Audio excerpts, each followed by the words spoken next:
One. Okay. Hello, everybody. Welcome to the second episode of your favorite podcast, also known as the freaking BOZO podcast. And in this episode, we got a few. We got a lot of shit to talk about, but We really do. yeah, because a lot of shit happened all at once, and yeah. So let me give y'all guys the runaround and the updates to what's going on in the realm of the zero channels. The first part of the update is on the color TV. There is going to be a match uploaded on the channel of me doing my first ever attempt to do a 2K match using the highlight reel. And let me tell you, it's somewhat frustrating, but it's also somewhat kind of like amusing because I kind of understand how these 2K fans feel when they use the highlight reel to do their matches for the shows. If y'all want to know who's in the match, it's going to be one of my friends, Rain Allen, taking on against Kano's boyfriend, Aurora Rama. And let me tell you, recording to match and how it is right now, this match is fucking. It's amazing. Junior heavyweights, go at it, and yeah. The next update for Frontline returning episode is going to be in the works soon, probably next week, because I'm currently still remaking the roster from 2K19 to 2K23. It's going well. And as y'all will see during the showcase, some of the guys have some new attires, and some, well, they just who they are. And as for the belts, we are getting new. Well, we're getting a new frontline championship belt made for the champion because we are now upgrading from the warehouse of Baltimore to a arena in DC. So we're moving from Baltimore. Progress, because all the money we made through the shows, kayfabe. But yeah, all right. For PWU news, Hot Pursuit is going to be probably next week, and yes, hot. But we're gonna have one more Road to episode, and we're gonna be hearing from the champion, the national champion, Brandon Sharp, because he has a few words to say about the upcoming war going on between PW and Reborn. But I will confirm the card because there's two matches. Well, one match that I'm still trying to finalize.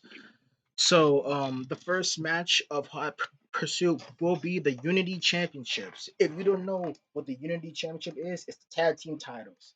And the special perk about the tag team titles is for both genders, baby. You can have a mixed team, for example, Carmella and Zach. It could be a team going for the titles. So yeah, True. and the women could go for the titles too.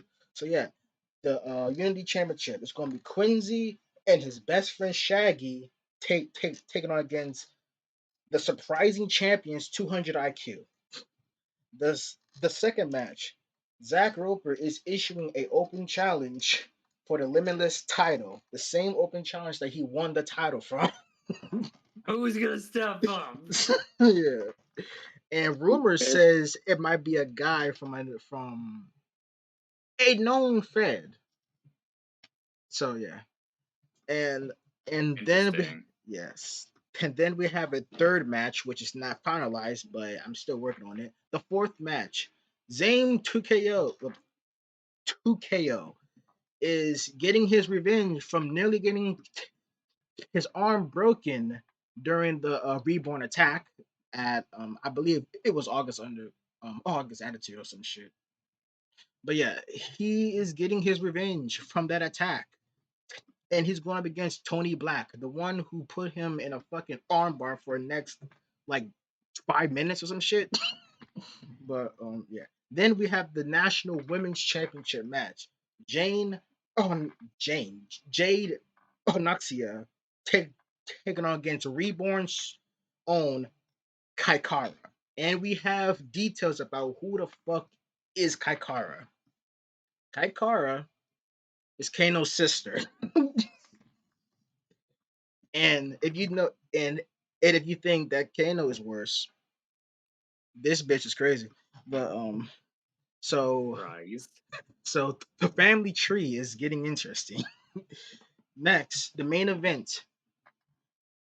Brandon Sharp is going to defend his title against, according to him, the problem of PW.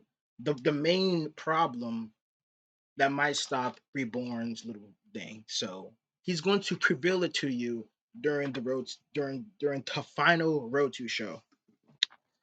On on other news, Burning Souls will have their next show, and the next show is All Together Now 4. This is the fourth episode of All Together Now, which is their you could say weekly show, but just it's more like house shows that's live. So yeah, they're gonna have their show, and one more thing is going to be about the Zero events. We had our returning Zero event, which is basically our shows that are combining everything, wrestlers and everything. So we have a returning one, which was Welcome to DC, which was a success, and we have the gods of wrestling to rate our matches and we have 100% match. That was the first match, which was Davis Country taking against Saints of Carter. Well, I might as well just put on the show. We had Davis Country versus the Saints of Carter. Saints of Carter won. Then we have Eager Edwards against Oz. Oz somehow wins. Then we have Tandrea Alistar taking against Azuya Yasu, and Tandrea won.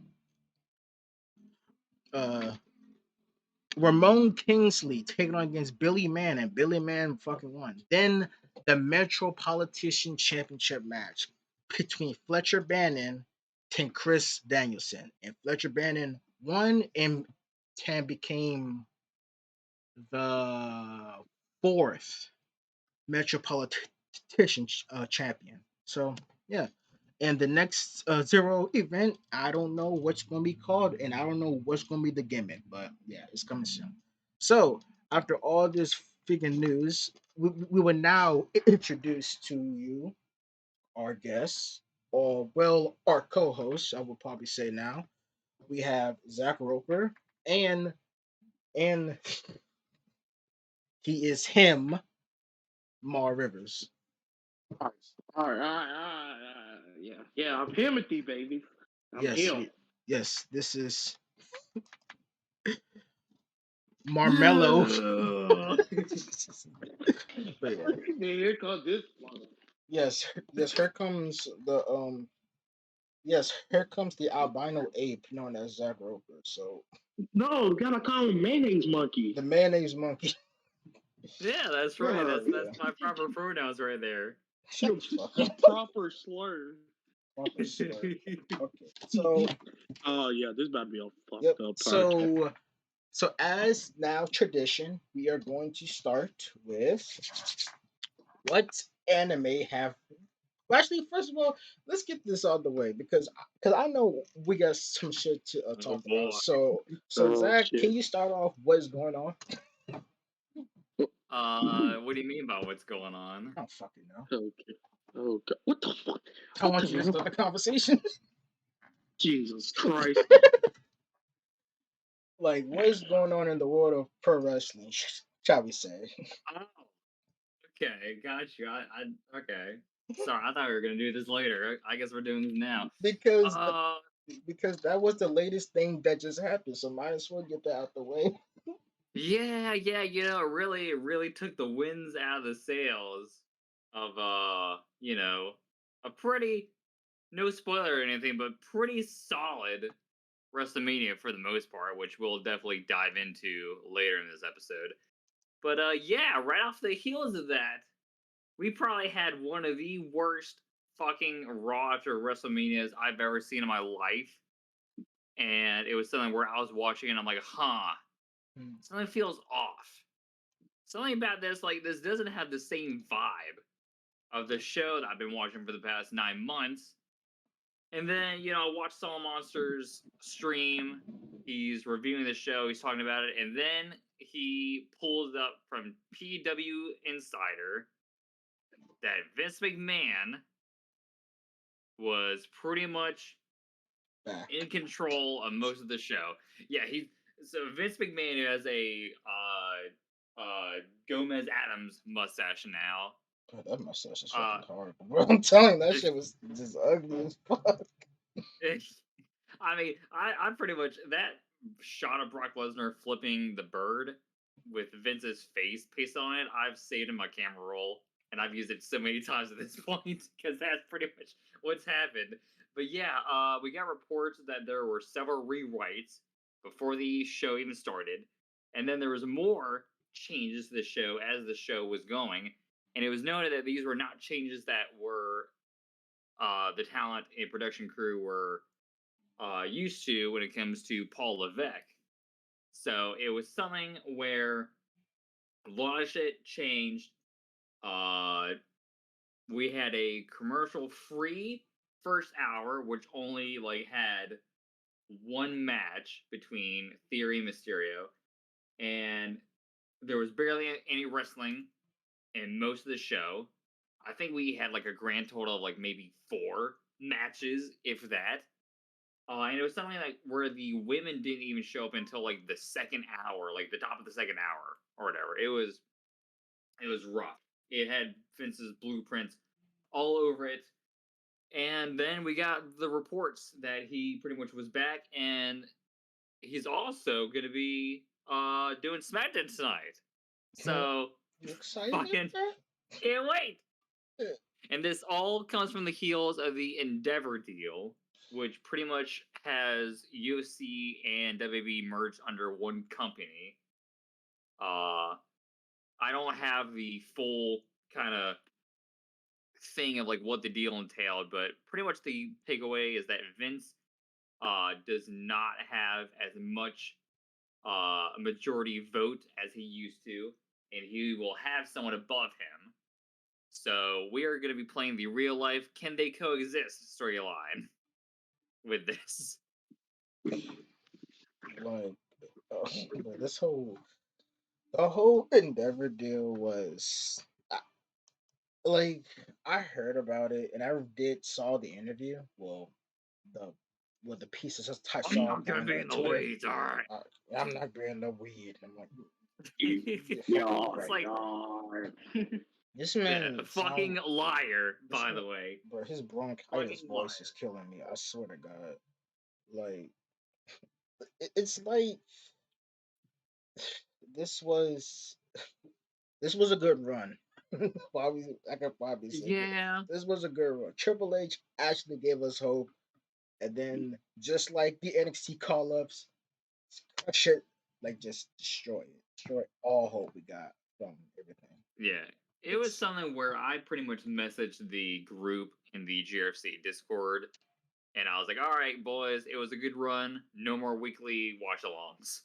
We're pretty much just doing pay reviews now. Speaking of GRFC, will there be a merger? A merger with who? I don't know. Maybe I don't know. On ABC Mouse? You think that's gonna happen? You're as crazy as Vince if you think that's happening. I mean, we gotta merge two big deals and all that stuff.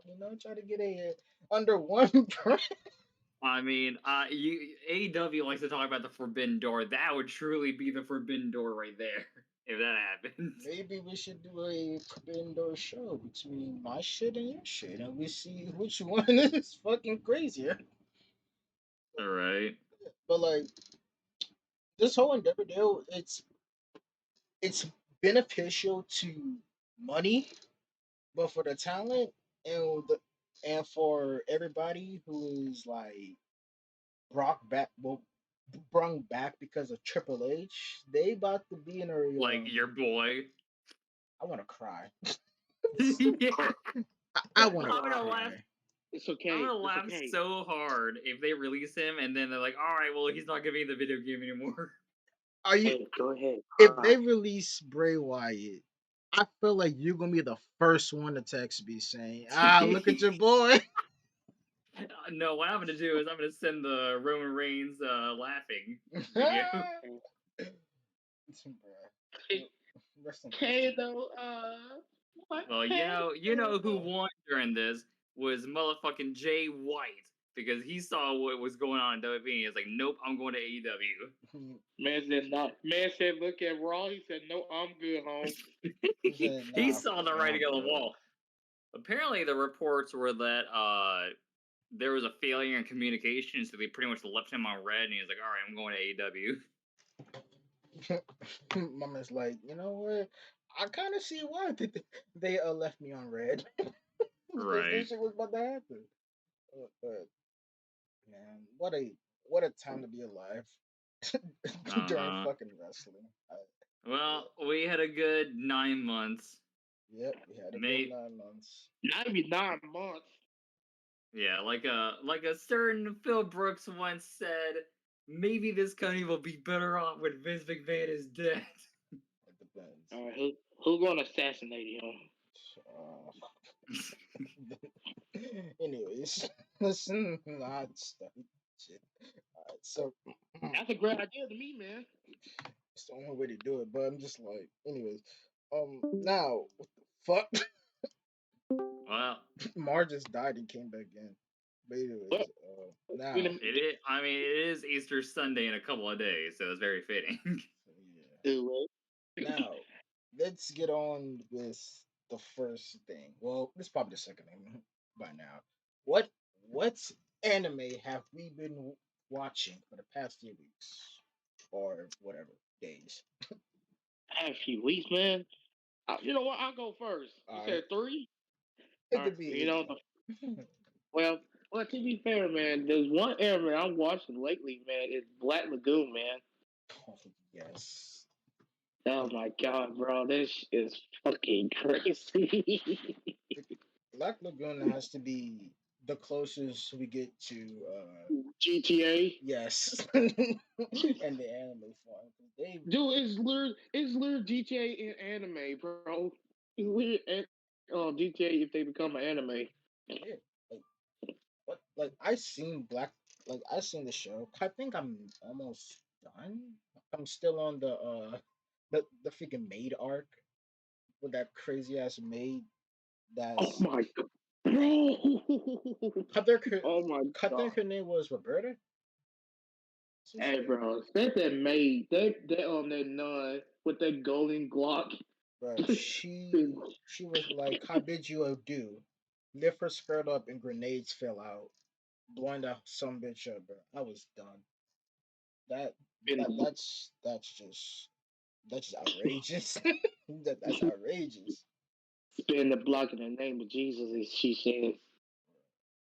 But yeah, like that fucking made Black Lagoon is just Black Air Force energy and like as a whole, because you got Revy who literally does not give a fuck about anybody. And then we got Rock, who is basically just Rock. And then we got the freaking right, the whole thing is just amazing. But yeah. So Zach, what anime have you been watching? I'll be honest, I haven't Yeah. really been able to watch a whole lot of anime recently. I've been busy mostly watching the Netflix Daredevil show, just so I can see how good it was before Disney fucking ruins it with their show. Well, I So I'm might as doing well. it as more of a compare and contrast kind of thing. Well, Uh, I might as well but say, what show are you watching?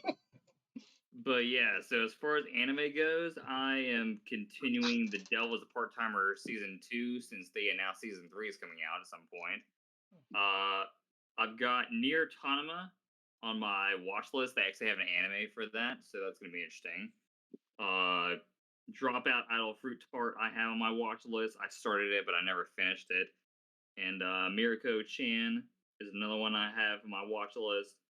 And I still have to get through Tomo Chan as a girl. That's another one I gotta get through. But I'm about I to will start that soon. eventually, I'm about to start yeah, that. I will eventually work my way through this. It's just I haven't really had a whole lot of time, and I've been busy lately with other stuff.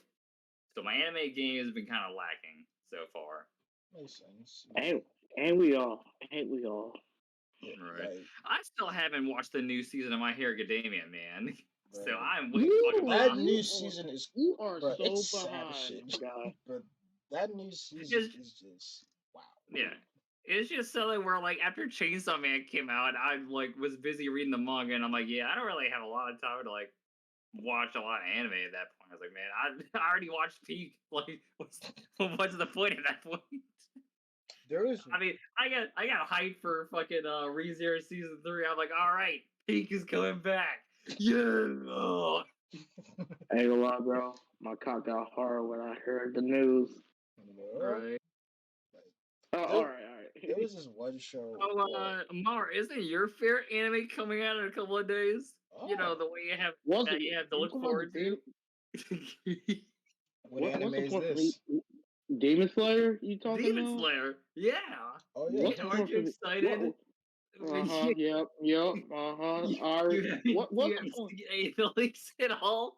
he sounds so down. What happened? Dude, I am so disappointed myself. What's the point for me getting hype, bro? What's What the point, happened? man? What happened? I saw, So bro. I see so apparently many people have been, leaks. yeah, people have been leaking scenes from the new fucking Demon Slayer anime, and it was like months before they even like said, "Oh, here's a release date for it."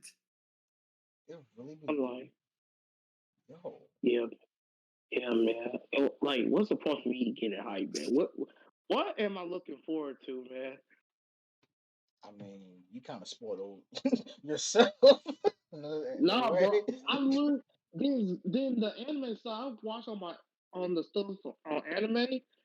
They got the whole movie already up there. I'm like, what the Yikes. bro? What's the point? They that Motherfuckers already leaked the whole fucking movie. Moore's like, what the fuck am I even doing anymore? You know what's funny? It was both sub and dub. Like Oh what? my god. dang, they already got Wow. that out. Jeez. Fucking Wow. snipe that shit.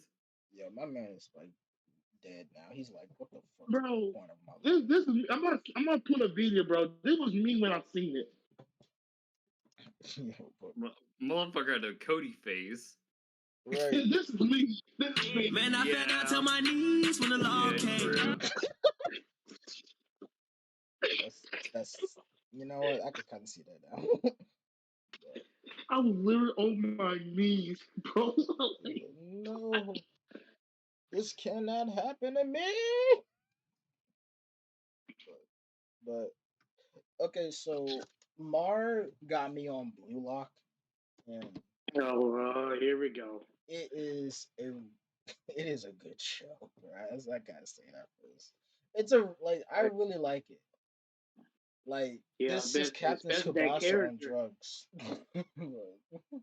Seriously, Captain Ballsy, if they took cocaine, weed, like and they mix it together and nah. snort it. Well, actually, this is Captain Tsubasa on steroids because these motherfuckers are built different. like You think that's crazy? Read a manga. man, but the other anime that I that I started watching, I don't know if you heard of this, but it's called "Don't Toy with Me, Miss Nagatora." Oh god. Yeah, I've heard of that. It's I, pretty much Yep. in the same category as the Kumi can't communicate, news can't wants to hang out kind of stuff, which I love. I'm on record saying Uzumaki-chan, that I love those kind of animes. Like they're easygoing. they are hilarious.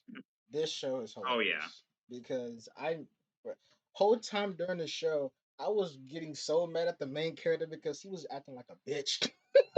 This man was acting like a bitch, bro. Like, how you get a freshman to like literally bully you like that?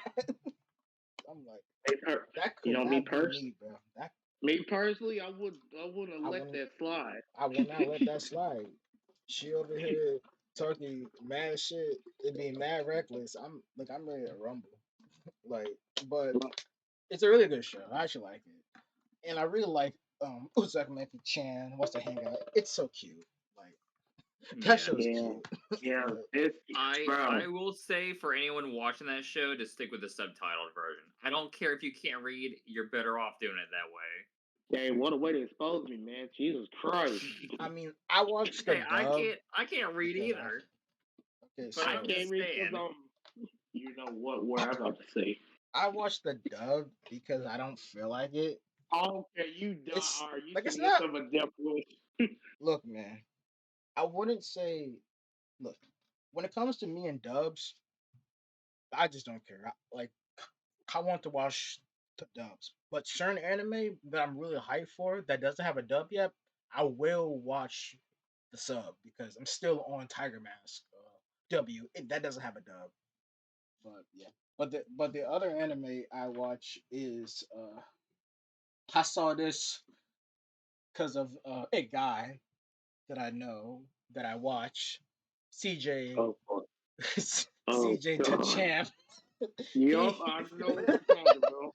he got me into the Misfits of the Demon King Academy, and I would say this: that show, the main character is an asshole.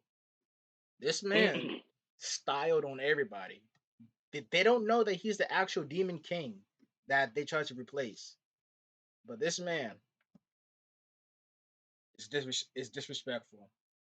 Homeboy was tried. Homeboy was ready to throw a fireball, and he just blow the fire away. That shit disrespectful, bro.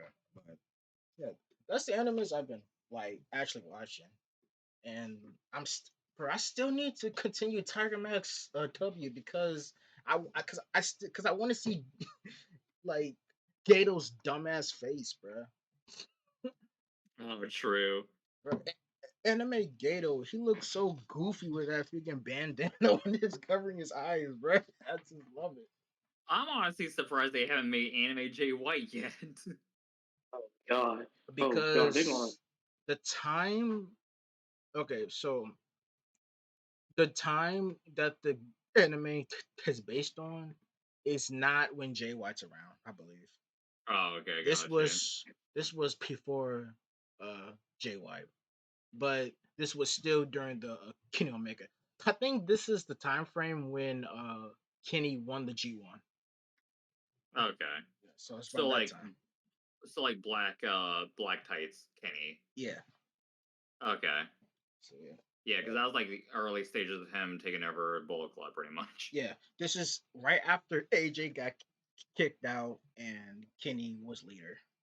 So Okay.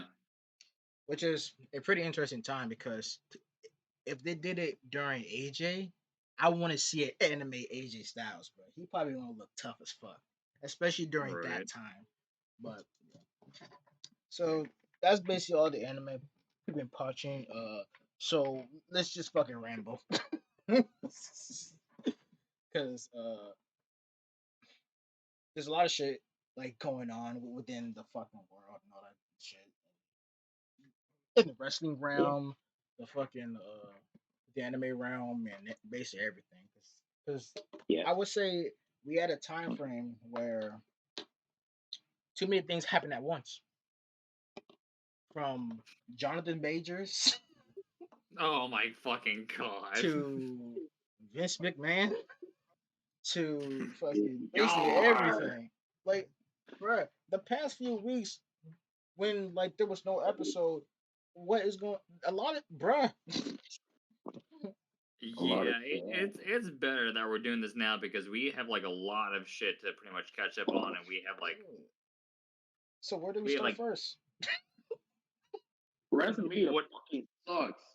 whatever y'all want to start off with, I'll put my input on. All right, so WrestleMania happened, right? And we had Okay, our that's a good place to yeah, start. and we had Marcino leads, and like we had a predictions. All right, so let's go over to night one. Let's go to our predictions if I can find Oh that All same right. page. All right, night literally. one. Who wanted to start their predictions? Here we Well, go. Oh, here we go. I finally got mine. Mhm. All I got All mine too. right.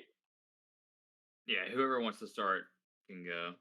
Well, me, I go first. I had almost defeating Brock Lesnar. Cause why? Not because Black Lives Matter. But Sir, night one. yeah, night one. This literally is night one. No, was it? No No, it fucking way, wasn't. It Omos. wasn't night one. That was night two. Oh, shit. Night one was Yeah. Cena versus Theory that we got wrong. I was looking at my thing. I'm like, I don't think he's reading the right prediction. Yeah, I don't think he's reading the right But one. Bud can read. Bruv can't fucking read, bro. Okay, so how about we do this? I'll I'll go down the match and then we just say our predictions. Okay, so the first match was Okay. okay, so the first match was Cena versus Curry. All of us got Cena. Mm-hmm. Boy, how wrong we was. I'll be honest. I'm looking at the time on Wikipedia. I'm surprised it went longer than 10 minutes because this match started when I was finishing up at work, and the match ended when I was halfway home. I was like, "What the fuck?" Like what? This match I would describe as a TV match that opened WrestleMania. Yeah. I feel like that's a fair statement. Like this is something where I feel like Cena was like in the middle of filming a movie, so he didn't want to get too beat up or whatever. So it was something where he kind of phoned it in. And I'll say this: look, it would have been fucking hilarious if Cena won, but Austin Theory winning in the way that he did, I don't know, man. Like a lot of people are like, oh, if he beats Cena, it makes him. I'm like, okay, like you beat washed up Cena with a shitty move, and it's like, Hey man, and hey, a tap down. almost yeah, Hey, tap like down, he baby. yeah, it's like you tapped out first, then you like hit him in the nuts, and then hit your shitty A-Town down finish. It's like, bro, this match, if anything, makes you look more like a geek, in my opinion. At this point, he's got to change his finisher, man. Like, I That know is in theory, stupid. play on words, I know what he's going for, but it's like, man, it just does not look convincing. Like, at that point, just do a spinning GTS. You It's know, essentially the same thing, but it's just gonna have more like a more impactful look at that point. the one thing I would say is that I was hoping for the 2K23 cutscene to happen. Cena wins, LOL. Just him jobbing the shit. Like the match start, there he just locks up, gets AA 1 2 3, gets geeked out in front of everybody. Yeah, dude, I had this whole like image in my head of like seeing a fucking either doing the lightning fist or he like hits the AA, gets the 1 2 3, does like a fist pump, grabs the title, and then he just like, what you do? I'm out of here, kind of thing. That's what I thought was gonna happen. Good match. That shit was There's a match he pulled a CM Punk. just he films the movie with the title. Right. But And he it gonna was make good. the nice title be a spin belt. Mar, what's your thoughts about the match? Uh, I hate it, man. It sucks. My hero didn't win. Damn. My hero didn't win the match. He lost to a person who loved to touch kids. That's crazy, You bro. know, it's, it's a tough loss, man. It was a tough loss to the legend, man. before Just before I fuck. get fined, before I get like sued, we had to say allegedly. Allegedly, quote unquote. Allegedly.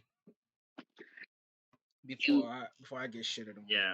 Yeah, we don't want a fucking Pet McAfee, Brett Favre situation on this podcast. Yes. So Lamar, you better chill out, bro. Sorry, man. I gotta let my anger out, man. I know, bro. I know. I gotta get this shit off my chest. I gotta get this out my chest, man. All right. So the next match is Seth Rollins against Logan Paul. Well, no, actually, no. Hold on. We had the mid showcase match, which I'm gonna be honest. This is a little I forgot about spoiler. that. This is a little spoiler of night 2, but this match was surprisingly good. Like, I was surprised on how much I enjoyed this match with a match that initially I was like, who fucking cares about this? But it caught everybody off guard. It really did. Like, it was like, oh shit, this match is fire. I'm gonna say this. Let me get my thoughts on this now. Right. Night 1 was the Triple H WrestleMania. Night 2 was Vince McMahon getting like some of his stuff in. Yeah. And I will say, like, night 1, if I had to choose, was definitely like the strongest night of the two. But we'll get into it why. But yeah, I just wanted to just get that out of the way first. That like it definitely felt like night 1 was more Triple H oriented. And night 2, we had a bunch of the Vince stuff coming. Yep. Whoa. But yeah, this match was won by the Street Profits in a very fun match where everyone got their shit in. Titus O'Neil was on commentary, so good for him. He's got a job. I love Titus. I wish it would be more with him. Titus is actually not bad as commentary. Yeah, especially in night 2 when he commentated the Triple Threat match. My man funny. Call the police, bro. Bro, he just basically me on commentary. Yes. Pretty much. But so, yeah. Pretty fun match. 8 minutes 30. We didn't have a prediction because we didn't care. But the next match, I'll let you guys kind of take over on this one. The Logan Paul Seth match. Oh well. Right, so that match, it was good. Like Logan should stick to just wrestling, bro. At this point, this man's right. But I would say this. I think Logan had a new theme for the third time. I think so. Yeah, they just can't ever seem to like stick with theme songs, and it's something where they even changed Omos's theme. I'm like, why? Bro, Omos's first theme was awesome, bro. I have it in my 2K menu music, bro. Shit rules. Right here. Ooh, right. That man. They just slapped him with fucking generic giant and number 4. Yeah. Like, what the fuck is this? Like, okay, so let's just list it like the freaking Death Rebels themes from like good to not good. So Seth theme, is it good or not good? I wasn't into it at first, but it's definitely grown on me, especially with the crowd singing along to it. That helped.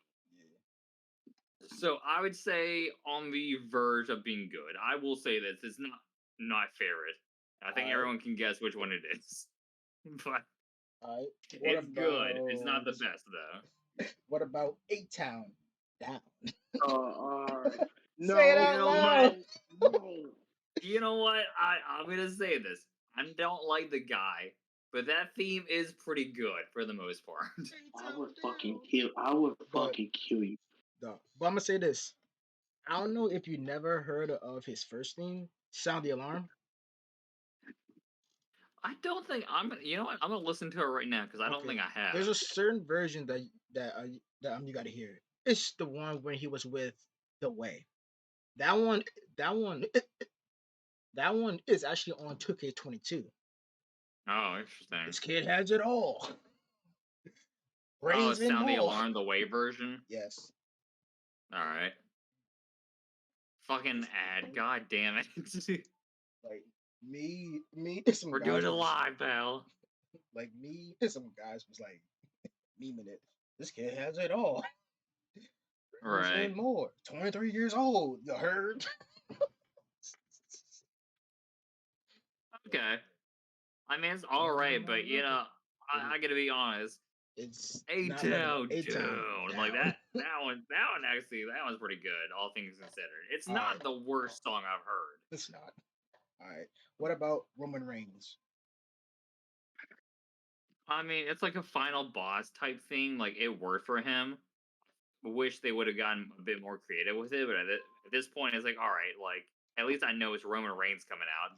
That was an issue that I had during the COVID era shit when they were like constantly slapping people with new theme songs. Where I'm like, I don't fucking know who's coming out anymore. that was my main gripe with the music at the point where it's like I don't fucking know who's coming out. It's like saying Mar has like Keith Lee's theme that they changed to the freaking rock song. That should be. Oh yeah, My man had yeah. biker. My man had the biker song. Right. I'm freaking WWE 12, bro. That shit awesome. What about Charlotte Flair's? I don't get why they added the. Okay, so this is something I'm kind of getting tired of is them just slapping a fucking like intro to the song with like someone saying something. It's like, guys, fucking, what are you doing? They Like, want to make what are sure we actually doing here? they want to make sure that you know who it is, bro. All brains and more. 23 years old. They literally, they literally just took the like narrator guy from Zelina Vegas theme and just slapped it on Charlotte. They're like, all right, there you go. It's like, what the fuck? All the hell with the queen. It's funny because like that guy is the voice of an anime character, and apparently he is. Yeah. Oh shit. Yes, because Monster was talking about this on one episode of his podcast where Selena Vega wanted him to do something for her theme when she like won the Queen of the Ring gimmick, and she was trying to explain to Vince what anime was. I was just sitting here listening to that and just wondering. I'm like, huh. I wonder if Vince is gonna watch anime during his time off while he's being investigated. WWE movies about to be crazy, bro. Right. Just I'm trying to imagine just Vince watching some shit on Crunchyroll and be like, oh, good shit. No, he gotta watch fucking High School DxD. To get some new ideas, bro. That shit gonna be crazy. We're gonna have Rhea Grimmy fucking winning against Rhea Ripley. Speaking of Rhea Ripley, Mar. No, I'm not gonna ask Zach because Zach already has the answer. Why me? Mar. Because if I ask Zach, then Zach's just gonna cream himself. So fair. Oh god. Mar, what you think about Rhea Ripley's theme? Rhea Ripley's theme? Oh man, it's made by my boy Chris Motionless. Motionless White. I love that band by the way. I love Chris as well. I know Zach definitely does as well too, so he knows. And the only man I love gay for the song. No. Man would literally turn a film boy, become a film boy for him. But anyway, I love her theme song actually. I feel like it was only a matter of time. Yeah, only a matter of time. Yeah. I wish it was better off if Chris actually performed the theme song live at a WrestleMania. It would be awesome. And eventually it's gonna happen. They flew to Germany for a tour, so that's why they weren't able to do it. Maybe if Rhea held the title till next year's, it probably would be awesome. Maybe it depends on what kind of tour they're doing at that point, but yeah, she's talked in a bunch of interviews about how she even got him to do her theme song, and it's a very cool story, especially like knowing that she's a fan of the band and the band's also a fan of hers as well. So it's like a that's awesome. very it's a very cool relationship that they have. Yeah. My thoughts are simple. This is the best fucking song that Def Rebel has done, and it's literally just because they got an artist to come in and do like the song for them. Like that's literally it. Like it's a song where it gets me fucking hyped up. I love the band singing it. It's dark, it's gritty. It gets to the point. It shows the evolution of Rhea Ripley's character. It's perfect.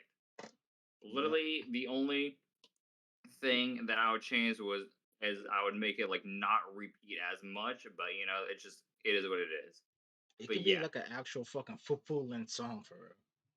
yeah, and that's some stuff that Jim Johnson did a lot, where he like made this shit like full length songs, but ever since CFO Dollar Sign came in, it's just been like looped. But yeah, Def Rebel, like I will say, compared to their other stuff, if we were doing like a tier list, Rhea Ripley's Demon in Your Dreams would be S tier. All the But fucking way, no question. but there's gonna be someone also with it because you know which theme I fucking love because I love this motherfucker. Shattered, I mean, Bray Wyatt, bro. yeah, that's to me that's second place. The fuck you be I saying? like it. I like it, but it's not to me. I don't like it more than the Rhea Ripley theme. Which is understandable though, because it's like two different like vibes. Yeah, exactly. Which I like the vibe, but I just like Rhea's vibe more. Yeah. All right. Back to the fucking matches. So Logan Paul Here's versus KSI in the fucking prime suit. bro, his face when he revealed himself was hilarious. My man had like the fucking Poggers face. That shit is crazy. I have this shit on my phone. Hold on, let me post it in the group chat. That fucking This shit face was crazy. The match was already good as it was, but he came in and he made that shit better, especially with the table spot. I was fucking dying when that happened. Bro, my man died on the table. That shit was fucking awesome.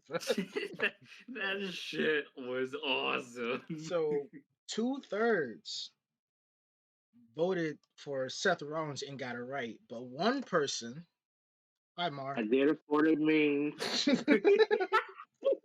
I mean, we'll get to night two, but yeah, I definitely had a meme-worthy pick that was. Yeah, we'll get to it. But some reason I had a feeling it was like fucking. I thought it was gonna be Jake Paul, like in the prime suit, which would be like logical. But I thought it was Jay White. What? Anyways. What you thought? What, butter knife? I thought that's how they were gonna debut. I'm sorry, but Well, that's would a you have been surprised? That's a WWE move. I ain't gonna lie. Well, I'll be surprised that he's doing this Pit Logan, but everything else. Oh my god, could it be? It's the butter knife, Jamie Blank. But like Seth won, but I have to tip Doug like 5 stars because there was no red boots. So yeah, fair. The match kicked ass, but yeah, no. This is something that I've got to say. I'm not a Logan Paul fan at all. I'm not a fan of the Paul brothers. I've gone on record saying that I like Logan a little bit more just because he seems more kind of down to earth compared to his brother. You can say all you want about him, how he's like a crypto scammer and shit like that. I even made a joke about that during the live stream that we did, where I said, "Oh, he's gonna like have everyone like scan a QR code to get some money, and then he's gonna just take it all." But when he's in the ring, he absolutely like is a natural.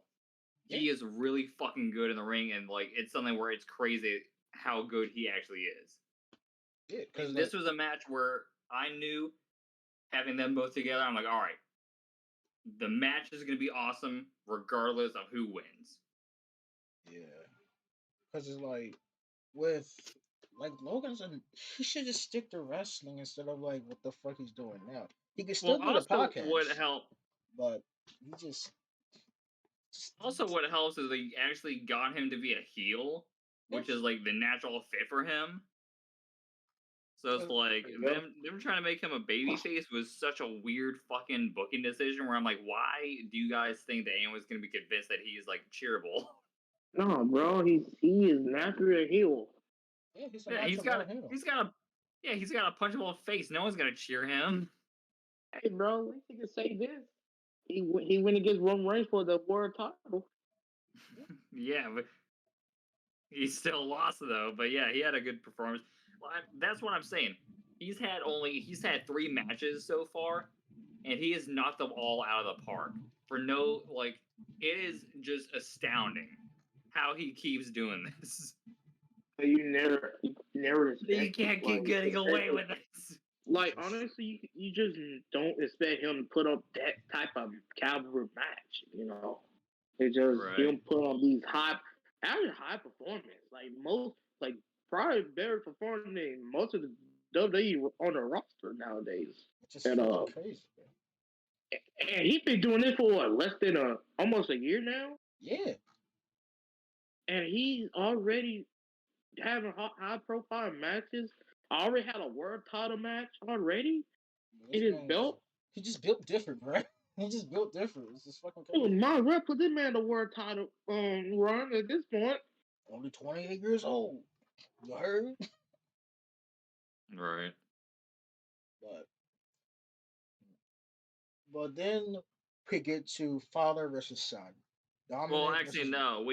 So I forgot to do this as far as my predictions because I didn't see it was listed on here. But apparently, we also had Trish Stratus, Lita, and Becky Lynch versus Damage Control, which is a group that's fucking dying. Tell me why I legit forgot.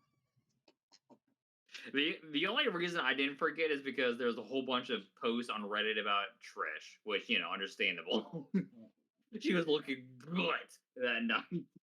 I bet you did. Oh, okay. I ain't gonna say it. No, never mind. Nope. Never mind. Trish is aged like fine wine, man. You can't deny that.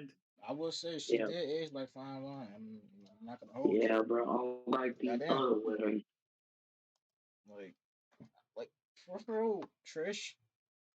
She's just good looking, but at the same time, I kind of wanted Lita and Trish to be the ones who held the tag titles because it makes so fucking sense. The freaking legends holding the title and then dropping them to like younger talent. But that's too bad. But what teams do we even got? No one. Yeah, that's kind of the issue that WWE has. Yeah. That's why like me and Dead have said that like the fucking women's titles are worthless because like they're just there to exist. When the Simplest Sirens titles on Top Tier Tuesday is more prestigious, you know you have a fucking problem. But that match was just a match. I really did not give a fuck about that match at all. To be honest. But yeah, the obvious choice won, and Damage Control is pretty much on its way out.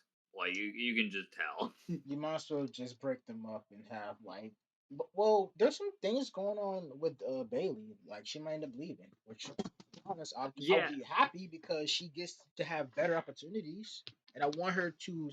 Here's the thing: I may not like certain wrestlers, but I want them to succeed once they get out of the Fed, because once they get out of the Fed, they got the whole world, bro. They got everything. You got Japan. When you got Japan, Mexico, Canada. Hell, you even got the UK, even though the scene's kind of anyways. Yeah. It's oversaturated. Nah, the scene died when NXT UK was a thing. Which sucks because the UK scene at the time was fire, bro. But Triple H says that he loves the indies. He wants to help the indies. Bruh. WCPW died. The one fed that was actually pretty good and gave a lot of like talent like their recognition. And I don't even watch Progress anymore. That shit died after Jamie Havoc left. Bro, remember that tournament they had for all the like nations? I didn't even know that was gonna work, and it did. Just the tournament was like crazy, bro. I wish was it like a 32-man tournament too? It was, yeah, but like there's like qualifying matches for like each nation, which is pretty cool. But you know. Oh my god. That's how I got introduced to Mike Bailey. I mean, it was good. Hold on. And okay. But yeah, like back to what we was talking about. The fucking well, the matches, you know, yeah. So what was the next match? Dom versus Ray. So I think wait. All right. Yeah, Dom versus Ray. Yep. So, in my honest opinion, I think we all got that one wrong, right? Because all of us picked Dom to like win. But you know, yeah, Dom got whipped with a belt like a black parent and everything, which is pretty fucking good. Hashtag growing up black. Right. Like Dom got whipped.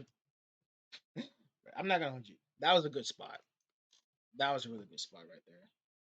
Dom getting whipped and shit because parenting, bro. And then Ray won, which is understandable. This match fucking ruled, honestly.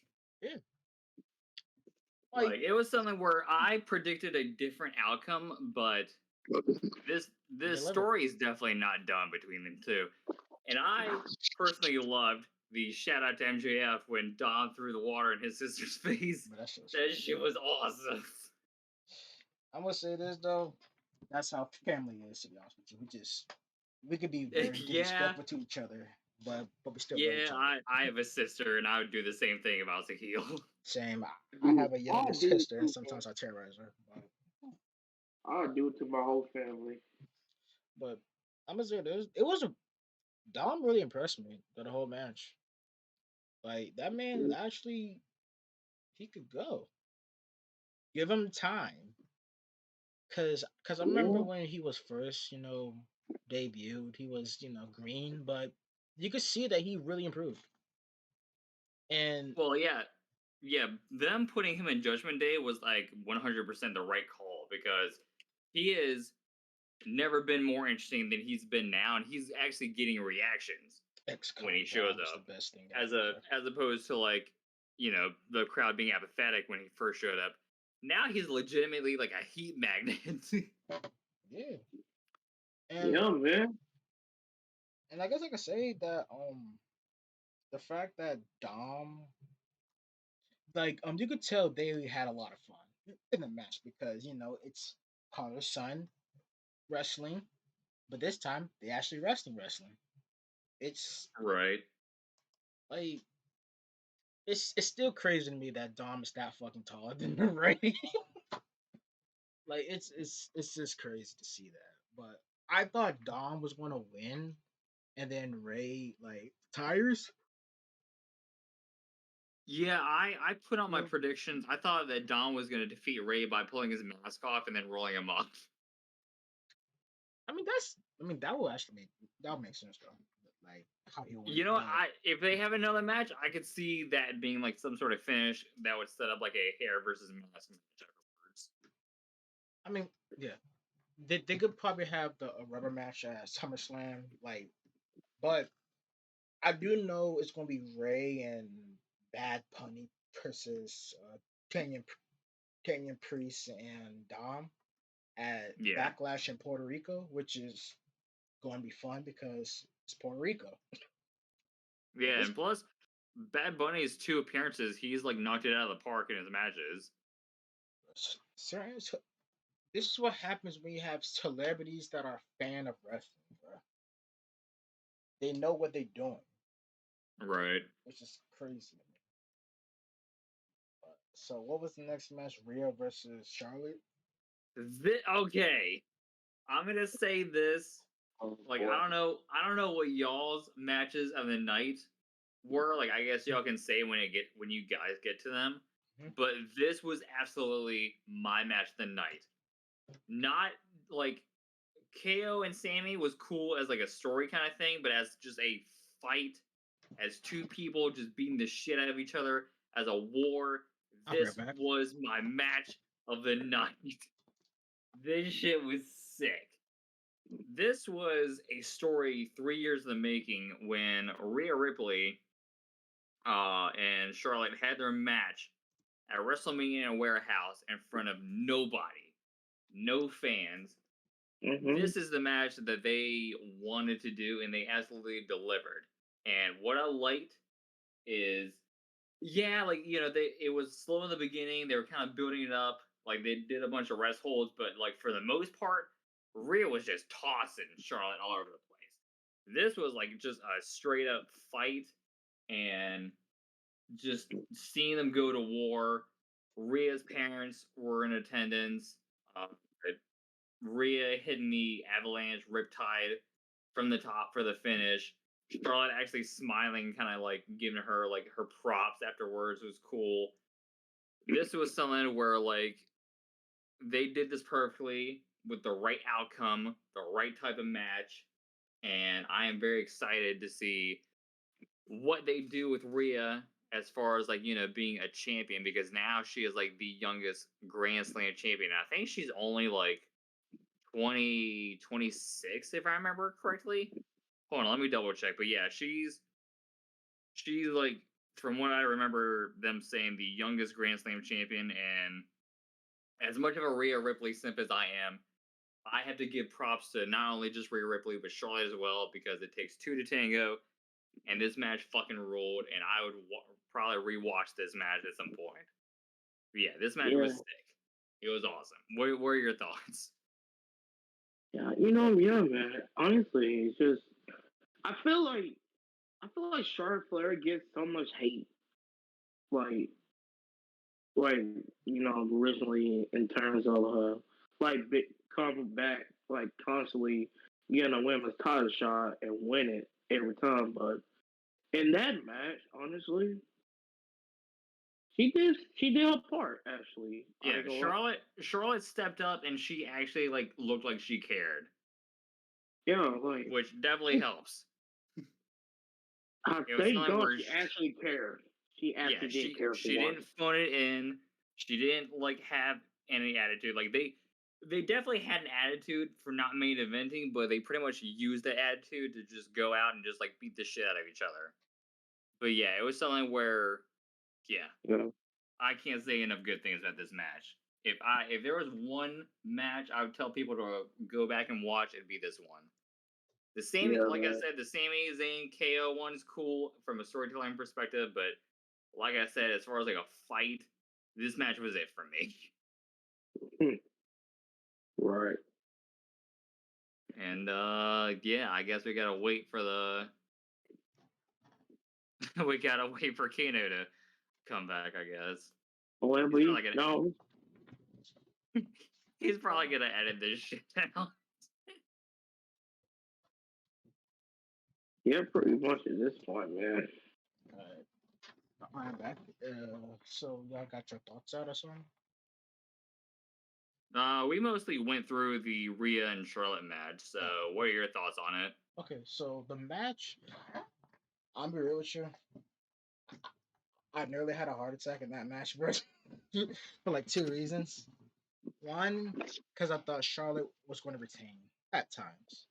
Two, yeah, with her, you never know. I was sure that Rhea was gonna win, but it's something where it creeped in my mind. I'm like, oh my god, they might actually like have her keep. And two, I thought Charlotte nearly died. One of the spots, bro. Oh yeah, like I said when you were gone, Rhea pretty much was just tossing her all over the ring during that match. Yeah, that's like she's more stronger, and it's like the match was really good, and I would say that I'm happy that Rhea won, and I'm happy that I get the chance to see a top rope uh riptide. That shit was Yeah, it was that a shit little was sick. sloppy, but it was still like a good way to So win. I knew that was gonna be it because the last time she hit that move was on Shayna Baszler to win the NXT title. Hey, poetic. Yep. So, like I said, I'm really excited to kind of see what she does on SmackDown as the women's champion. But why were they teasing about Bianca and Rhea? Don't tell me about the So a lot of people are saying that they're thinking about unifying the belts. They might, I don't know, but mainly what happened was when Bianca was the Raw Women's Champion, was still is. Uh, Rhea Ripley had won a fatal 4-way match to be named number one contender. She was gonna have a match against Bianca at Money in the Bank. She ended up getting injured. She couldn't get the match, so this was pretty much their way of being like, "Hey, look, we didn't remember? forget. Yeah. We didn't forget about this match." So it was pretty much re-explained this on the bump where she was pretty much letting her know that she didn't forget and that she's coming for it. But right now, she's like focusing on SmackDown until the time comes. Yeah, cause I wanted Rhea when she won the Royal Rumble. I wanted her to like go up against Bianca because it'll be a really good match. Yeah, I've been saying like for months or weeks that like I wanted her to face Bianca, but when someone pointed out, they're like, "Hey, if Rhea beats Charlotte, she'll be the youngest Grand Slam champion." I'm like, you know what? That's probably a bit more significant. Yeah, let's How do about we that. do that first? And Yeah.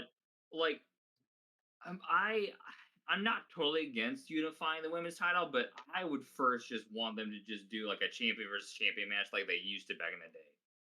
Do that first, and then if you want to unify, you can like do it later. But I don't like my own opinion. Unifying the belts, this is just in general. Unifying belts has to mean something yeah, because one, I'm not against like I'm not against unifying belts, but I kind of want a reason why. Like, kind of want to know like backstage reason why. I want to know why in kayfabe and being real because when you unify belts, you're kind of taking one belt away from certain people on the card. For the women's, I kind of get because um the women's roster in general is kind of lacking, especially not just in star power, but also in like just how many like women are there that are that are active. Because I know there's not a lot of fucking like women on the Raw to SmackDown roster, especially if they're trying to do a tag team.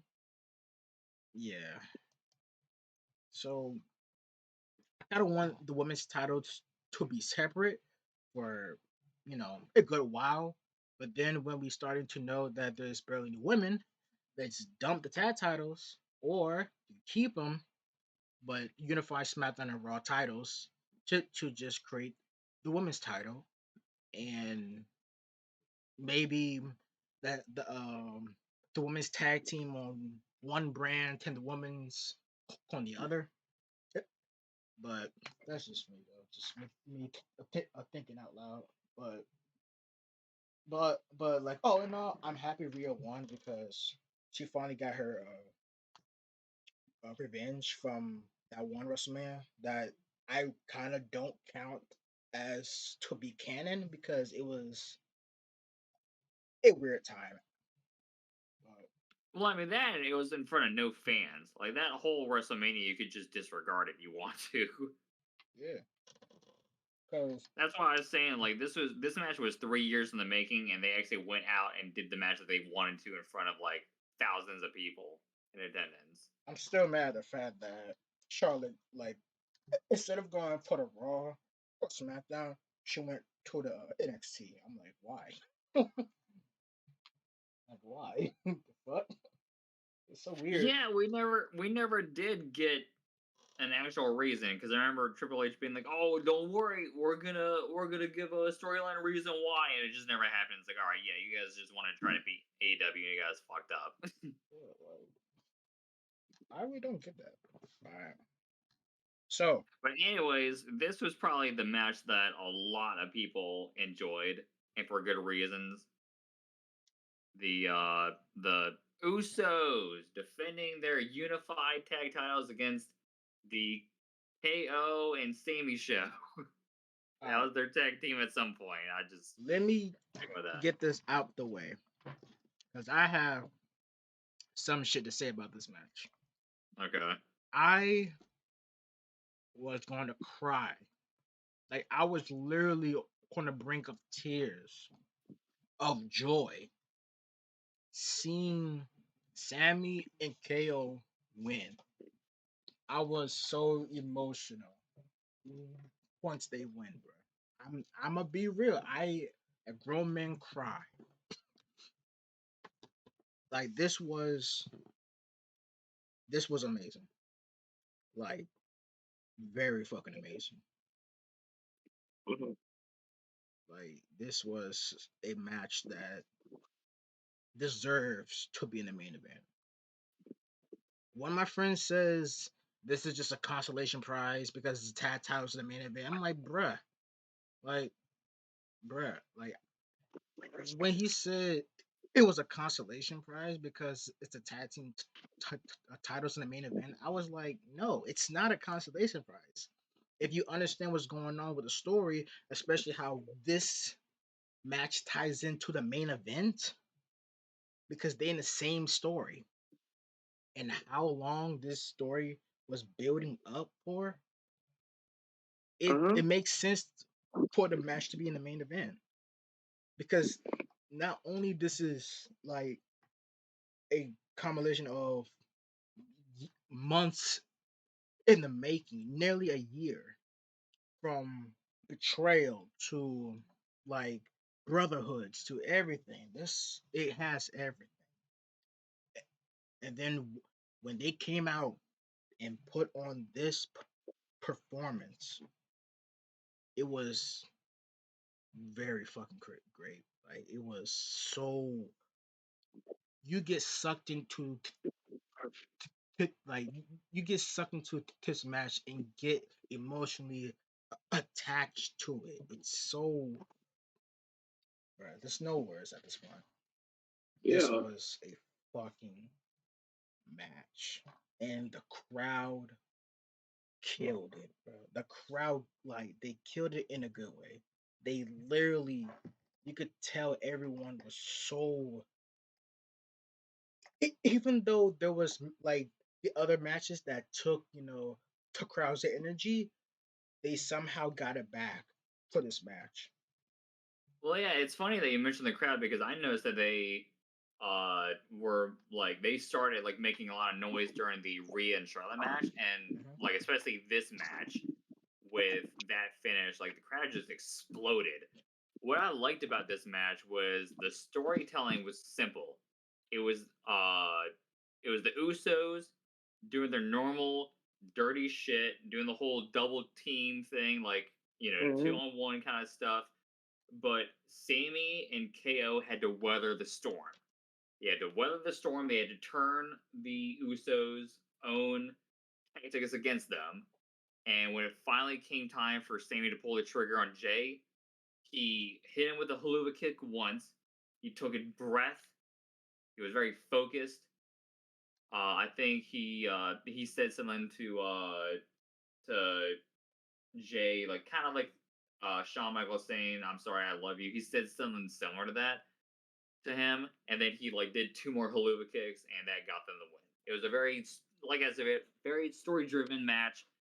It was excellent. They did a really good job, and we ended night one on a very happy note.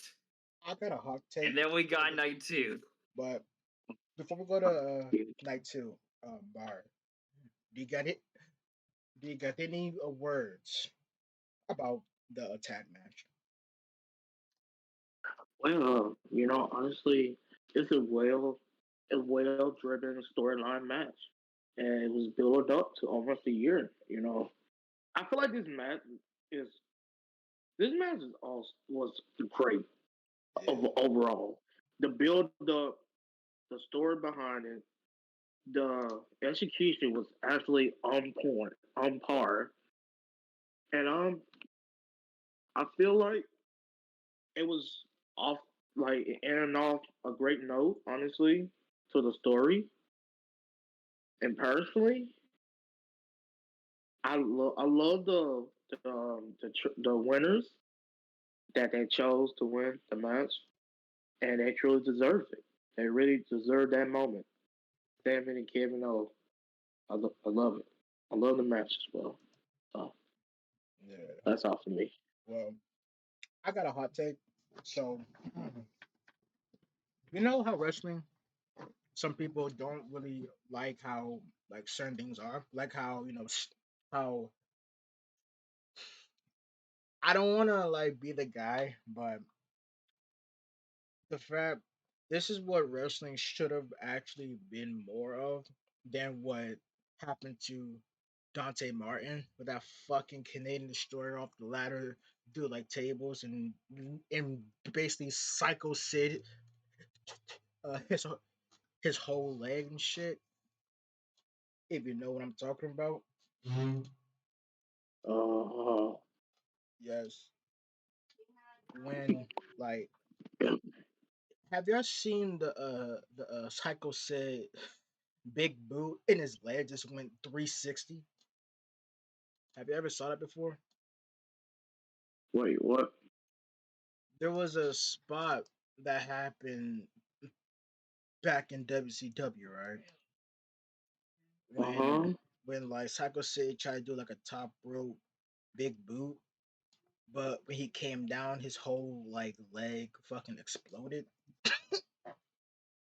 Hold on, let me see if I Huh. can find it, cause that shit was that was just yikes, bro. Uh, But I would say Yeah. this though, like this is Yeah. how wrestling not has to be, but this is how like pro wrestling should be like more of. Instead of all like the freaking flippy shit and all the try to do the craziest spots and all that, this right here got a 5 star because not only they was like more grounded, but they are more like they showing storytelling. Then then you have like other promotions and other wrestlers try to get the 5 stars by like doing all this crazy spots and shit. No, you don't need to do that all the time. Something simple as telling a story throughout a whole match, showing emotion, showing grit and everything can like give you a really good match. And Kevin Owens, the same as Zayn, like proved it. They don't have to do no wild shit. They could just do what they do best and then tell a story behind it and literally like deliver a fucking roller coaster. But Yeah. like looking the chat because this is what I was referring to, It, the whole Psycho Sid thing. so, bro, I think, Oh bro, yeah. bro, And Yeah. look at Dante Martin now. Look, Oh yeah, I saw yeah. that. This is what I mean by you don't have to do all that shit just to try to get a freaking 5 star match. You can do shit what Sami I will Zayn and Kevin do a Owens do. I would do a sliding baseball drop whatever that move is that like Edge does sometimes, the baseball slide, and you'll like it. I ain't doing no fucking flips. Yeah. So night damn. night one ended really good. overall, pretty good show. Mm-hmm. Night 2. Yeah. You know what? So I'm gonna say this: there were a lot of booking decisions that, to me, made no fucking sense, and I pretty much have the tinfoil hat on and saying that a lot of this was Vince decisions, in my opinion. Because you look at night 1 and night 2 and they're totally fucking different. Yep. So, we start off with a match I was hyped for. I'm not gonna be ashamed for that. I'm not gonna lie to y'all and be like the other like fucking people on Twitter and be like, "Oh, this shit's gonna suck." No, I thought this match was gonna rule. I had to get a Mountain Dew because night 2 about to be nice. Yeah, but and boy, we were wrong. Night 2 wasn't really that bad, but it was just a lot of concern. Like I said, there were some just odd decisions. Like there were some good matches. We'll get to it when we get to it. Like there was one match in particular that I liked from night 2. But yeah, there was just a lot of weird decisions that happened. And there was an odd segment that I can't wait to get to. That segment was 5 stars, bro. Yep, 5 stars, man. No, 7 stars, dude. What you mean? First, before we get there, let's get to the first match because all of us picked almost Black Lives Matter. Bruh, we are official almost sapiens, bruh. Hell yeah, yes, I'm an almost sapien. Rise up. We are almost sapiens, bruh. But like always, Brock did us dirty. Yeah, Brock is literally the that certain motivated, you know. But I'm gonna say this though, Don't worry, guys. Cody's gonna end racism when he beats Brock Lesnar, right? Oh God, right?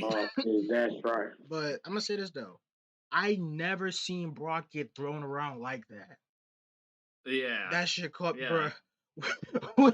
when freaking almost threw him, I'm like, yo, almost gotta win this match, bro. This man is being almost going crazy. But like always, F5, 1, 2, 3, Brock wins. Yeah, I did like the story though of like, can Brock Lesnar pick up Omos to hit the F5? It was something where Omos was working the back. He did a lot of like just slams to Brock. And it was something where when Brock first picked him up, he like collapsed, so he sold that pretty well. But then he finally like kind of hulked up and did the F5. You know what? Average storytelling for a match, but you know what? I'll take it. Yeah. I will take an average story over there being no fucking story. The thing is that the match wasn't really that bad. It was just quick. But it could have been a lot worse. Let's be honest. It could have been a lot worse. As far as the openings go, I'll say Lesnar and Omos was the better opening between the two. So, brother, Ma. Yeah. Yes, my brother. Tell me about this match, bro. It should have went a little longer, man. Man, but I would say this. I was kind of hoping for a car crash, you know? Just what, for Omos and Brock? Yes, just them destroying around the ring. Bro. I'll be honest, I was hoping that Brock was gonna hit the shooting star press. Oh God! Before he retires, he has to do it one more time, bro. I was hoping that he was gonna hit the F5 and then Omos was gonna kick out. And Brock was like, "What do I have to do? I've got to hit the shooting star press." Before he retires, that's what I was hoping. I swear, before he retires, I hope he does it one more time, bro. Man, but I'm scared that he might fuck it up, though. That's it. No, this dude jumped off a forklift. He could do it. True. It's gonna be like TNA Kurt Angle when he jump off, did that shit from the cage. top of the cage. Bruh, I'm like, Jesus. there was a funny Christ. story behind that. They thought Mr. Anderson was dead. They was so scared. They're like, "Oh shit, is he dead?" Because Kurt landed on his head. He landed on Mr. Anderson's head. I'm like, With that, yo, but with that type of fall, man, that would have killed him. yeah, but that was a good opener. Better to night one. What was the next match? The Next women's. match was the women's showcase. This was everything I feared was going to happen with the men's one. Can we not talk about it? All right, next match. Let's just say this. Ronda and Shayna won. They won by barely doing anything. There you go. The battle of the mid, literally. Now, this match. This match, bruh, was 5 stars. Gunther smoking that pack, bruh. This was the match of night 2. This was match of the night. Yup. This match was just like Gunther is the living embodiment of this man is WWE's Kenny Omega, bro. He can't have a bad match, bro. This Can we go on record and say that he is like the best modern day IC champion? Yes. Yes. Like Gunther, I swear, there was one match I need to see him versus Dragunov. I need to see their matches because I heard them just was too good. And no, they had a match on NXT UK, and that's when he dropped the NXT UK title. But they had a really fucking good match. And honestly, he made that IC. At this point, I want to see Gunther versus Brock Lesnar, and that match would kick ass. That match is gonna be like 10 minutes, but it's gonna be crazy. Oh, Gunther's gonna get his shit in. He's gonna get his chops on Brock. Slow down. Right. Remember when Braun? Yeah, remember when Braun just clocked Brock, and Brock really knocked it out. And that was in a match involving Kane too. So yeah, he had to tell him, like, dude, you need to fucking slow down. All right, we ain't doing this. There's 2 old men here. Stood out. I ain't gonna lie. That's the last motherfucker to get pissed. Right. But back on the match, this match was too fucking good. I thought Sheamus was gonna win, but surprise, Mar the only one who got it right. Right. I thought Sheamus was gonna win, but when he didn't come out to right in my face, I'm like, oh, he's probably not winning. Here's the thing, man. That deflated me immediately. I thought he was gonna come back with right in my face, but he didn't. So I don't know. Maybe they save that for when he actually beats Gunther on a one-on-one match. I heard that they're doing some sort of match in England or something like that. Maybe they'll do it then. Mm-hmm. But yeah. I will say though, that spot when Sheamus pretty much caught Drew with the Claymore boot. Yeah. Right. Well, Drew was going for the Claymore, and Sheamus hit the Rogue. I thought that was it. I honestly thought that was it right there. I'm like, all right, they're gonna take the title off Gunther. Gunther's not gonna get pinned. All right, cool. But then he kicked out. I'm like, oh, son of a bitch. Then all you see is a flying. No wait. Then he got Claymore. Drew was going to win, I believe. Yeah, he was going for the cover. And then all you see is a flying Gunther. Yo, that man is, bruh. That man came out of nowhere. Just a flying Gunther splash. The most powerbomb. 1, 2, 3. Yeah, the most aggressive way to break up a pin possible. Fucking shooting star, like thinking like breaking pins. This man came out of nowhere. 1, 2. Man came out like a nuke. Man came out a nuclear bomb. My man Pearl Harbor, brush. Nah, man. Yeah, man, that match ruled. That man gave the Hiroshima Nagasaki treatment. Right. Another spot I really liked in the match was when they had Gunther tied up on the ropes, and Drew hit Drew hit some chops. Sheamus was doing the fist against the chest. Yeah, that shit ruled. And then Sheamus later followed up by hitting almost 30 of those on Drew before he got exhausted. That shit was sick. Call the police.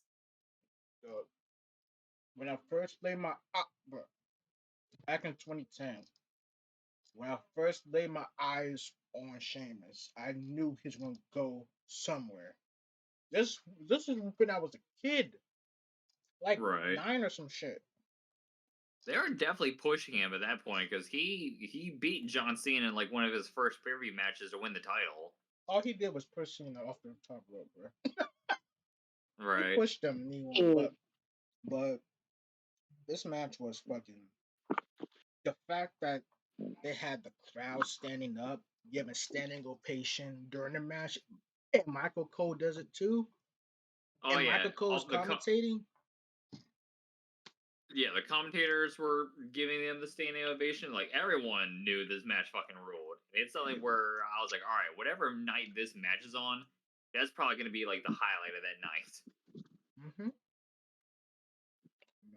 So, any more thoughts on this match, or can we move on to Belair versus Asuka? Oh boy. I'm just gonna say this. The IC title is literally look like a world title to me, honestly. Personally. Yeah. And Gunther, his run probably is the best run of all time right now. Yeah. And Gunther, put that man on the world title already at this point, man. Jesus Christ. The moment when Gunther wins the world title, and then he makes his entrance, it's gonna be beautiful.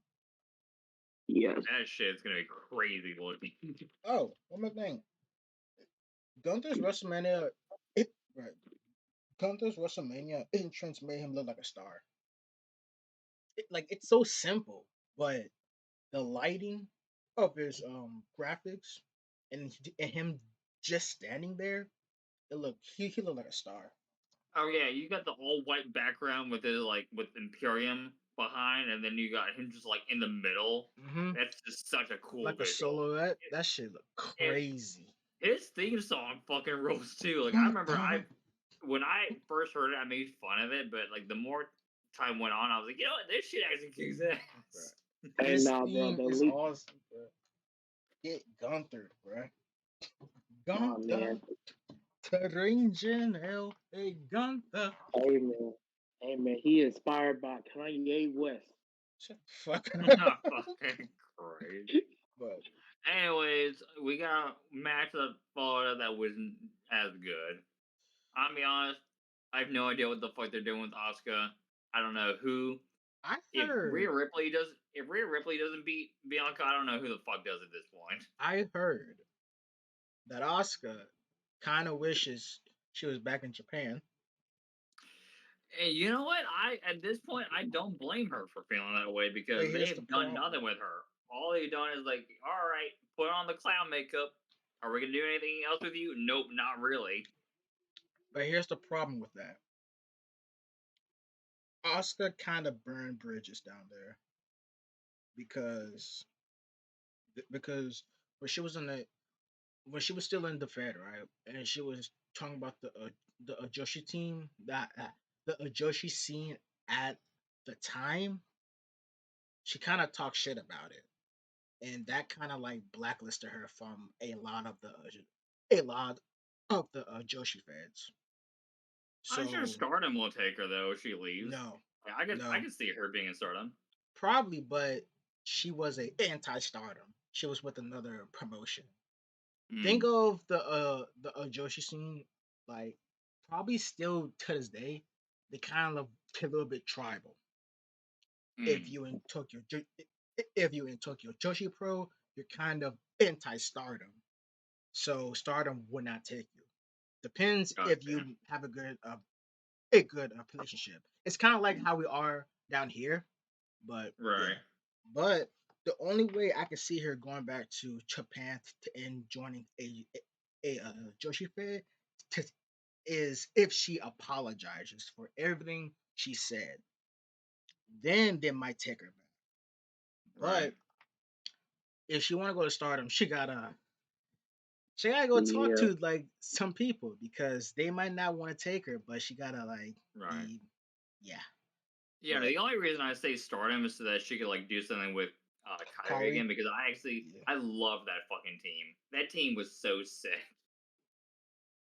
they were a legit like what they call it a shoujo anime or some shit. Pretty much. But they was very good. But Bianca's entrance made me proud to be black. That's all I'm gonna say. Bianca's entrance made me a proud black man. I'm gonna say this, all right. So Mhm. I was watching Night 2 with Deidre at her place, With your and when that girl. popped up, yeah, when that popped up, I looked at her and I was like, look, I can't fucking explain this, all right? I don't know what's going on. Yeah, because I was a bit Yeah. like, but there was a story behind that too. Apparently, I the heard, but like I just at the yeah, time I was confused. I'm like, why is there a bunch of little fucking girls just like dancing on stage right now? it's basically proud uh black girl moment, Hmm. because Are you a apparently proud black girl, Kano? Is that what you're saying? I have a sister, but yeah. but Jesus but I will Christ. say this though, despite all that, Bianca has to be one of the most influential wrestlers to kids, which makes sense because I've seen some, kid fans dressed up as Bianca, mostly black motherfuckers, but yeah, which is pretty cool. So she influenced um that side, which is fucking awesome. And to see this, I'm like, oh shit, that's cool. But the match, I want to cry. Match was whatever. I mean, there were some cool spots, but it just if we're comparing the women's matches, Rhea and Charlotte cleared. Yeah, that one's better. But the fact they got Bianca winning, which is kind of That seemed odd to me because it seemed like the way the story was going, uh they were gonna have Asuka beat her and then Bianca was gonna turn heel or something like that, but no, they decided to stick with Bianca. I'm like, huh, okay, well, who the fuck beats her now? Like I said, but if it's not Rhea, I don't know who the fuck beats her at this point. I'm at the point where I'm like, Bianca is John Cena at this point, Right. which I don't have a problem with, but You talking about It, the black woman John Cena? yes, gender bend and race bend. Rule 63, No, basically. no, man. The greatest woman of all time is Miss Black. Yeah, great for Yeah. us well, people. well, fuck that. We've got Shane McMahon. Here comes the money. Jesus Christ, yeah, Toys Cross, huh? Ooh! Like father, like son, tearing their fucking claws, bro. That was That so shit was funny. They were doing the whole like, oh, here's how many people attended thing, great. and then Miz was like, by the way, you had me get my ass beat by Pat McAfee, and I did appreciate that. This dude's like, all right, well, So you want another match here then? comes No. yeah, here comes Shane. It's so oh my god, this whole segment was so embarrassing because Shame. we have to put this in perspective. Mm-hmm. They had nothing for Bobby Lashley to do. They had Oh wait, nothing for LA. didn't they did like the Papa actually come out, hold a trophy, then walk away? At some point, yeah, they had him just like hold the trophy and just wave, and that was it. It's like, all right, see ya. But they also didn't have anything for LA Knight to do. Who kept Yeah, saying he was gonna have a LA moment. You can't have WrestleMania in LA without LA Knight. yeah. It's like, so you're telling me you have nothing for these guys to do? Yeah. But you can throw Shane out there for him to fucking rip his quad off a damn leapfrog. Like father, like son. Yeah. Edge tore his quads at the Royal Rumble. Shane tore his quads. I knew this shit was gonna be a mess when he started throwing those punches, and I had to cover Deidre's like eyes. I'm like, hey, no, I don't want I'm you gonna be looking at real this. with you. I thought him Snoop tearing Dogg. his quad was like a gimmick. I thought it was a work at first, but then when Miz was just standing there nervously, and you had like the medical people come out, I'm like, oh fuck. And then Snoop, like a pro, because this isn't his first WrestleMania appearance. My man has been through the scene. Mm-hmm. Like a pro, he calls this shit on the fly. He decks Miz. He tells the referee to ring the bell. He decks him again, and then he does the most Snoop Dogg people's elbow I've seen in my life that only he can pull off. I loved it, bro. And that shit ruled. That shit. He should pop off. He should smoke a blunt, bro. Bro, I'm agree with you. That was a bad like elbow, but I loved it. It's awesome because Snoop Dogg did it. If anyone else did that, they would be like fucking blacklisted from wrestling. That's because Snoop Dogg's a fan. He's a fan. Yeah. Which is good. But it's Snoop Dogg, so you give him a pass. Yeah. Because Snoop Dogg is a cool motherfucker. This man's great. I keep doing the people elbow with a blunt in his mouth. That shit would be awesome. That'd be the most Snoop Dogg thing to do. For real. He takes a hit real quick, blows the smoke, and then does the elbow. But that'd be awesome. That'd be sick. That shit would rule. And then after that, we had Edge versus the Demon. No red cell, thank God. We at least got that out of the way, but they couldn't help themselves. They had purple kendo sticks and red chairs. So like, but Zach, you're forgetting something. You guys just can't fucking escape this. But you're forgetting something, Zach. What am I forgetting? Brood Edge entrance. Yeah, accompanied by Russell Crowe promoting the fucking Exorcist movie or whatever the fuck it is. I'm agree with you, okay? I'm like, what the fuck is this? Him narrating the song is actually pretty good. I don't care. Like, it was fine, but it was something where it was just like the most blatant fucking promotion I've seen in my life. Half of this show was majorly promotions. Yeah. Remember Rey Mysterio and the Cinnamon Toast Crunch? Oh my fucking God, I forgot about that. This whole show was just promoting stuff. We need KSI versus the Cinnamon Crunch dude. Yes. You think you're special. But you do. But Edge's entrance was actually pretty cool. Like, Edge's entrance was badass. I just wish that Gangrel was there, because if that was the rumor, I wish Gangrel was there, and I wish that they had like the music. Yeah. Instead, it was just I think it was Slayer that was playing the song. Yeah, it was Slayer. But it was just something where it's like, man, Then it transitioned to Metal Ladies. It was weird. It was weird for them to do this in daylight, I will say. Maybe because they knew that that they almost done with the show. Right. Plus, daylight savings, I believe. It kind of pumped everything.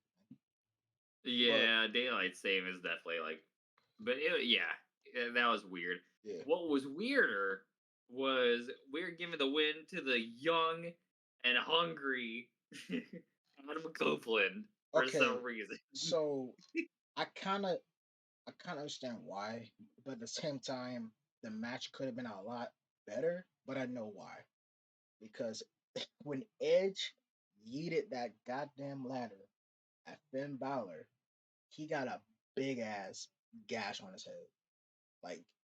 Like I think I showed y'all the image of that, right? Yep. Yeah. That was a life leaking moment. So I understand why. That was a life leaking moment right there. What? I saw a brain break. Why? Bro, my man brain was about to spill out his head. But not only that, apparently Finn Balor just revealed this, but he sustained a grade 2 half tear on the March 10th episode of SmackDown. He he performed in the Hell in a Cell with that. It was estimated that he was going to have a recovery time of 6 to 8 weeks, and he just he went in after 3 weeks into the Hell in a Cell match. And then got 14 staples on his head. Right. Yeah, that was something where once that happened, and I saw just blood leaking, I was like, oh, jeez. Yeah, because yeah. Cause I know during the match I was like, why are they stopping the match a little bit? Then I looked up what happened. I'm like, yeah, I can understand why. Bro, it was something where they focused on Edge majority of the time, and what happened fucking it up. Apparently, what happened was while they were keeping the camera on him, they were putting a numbing cream on Finn, and they were stapling his head pretty much. So that's why it took so long. Was that they had to get that done, and then they continued the match, which the match wasn't bad. It was short. But again, this is my issue every time they do the demon.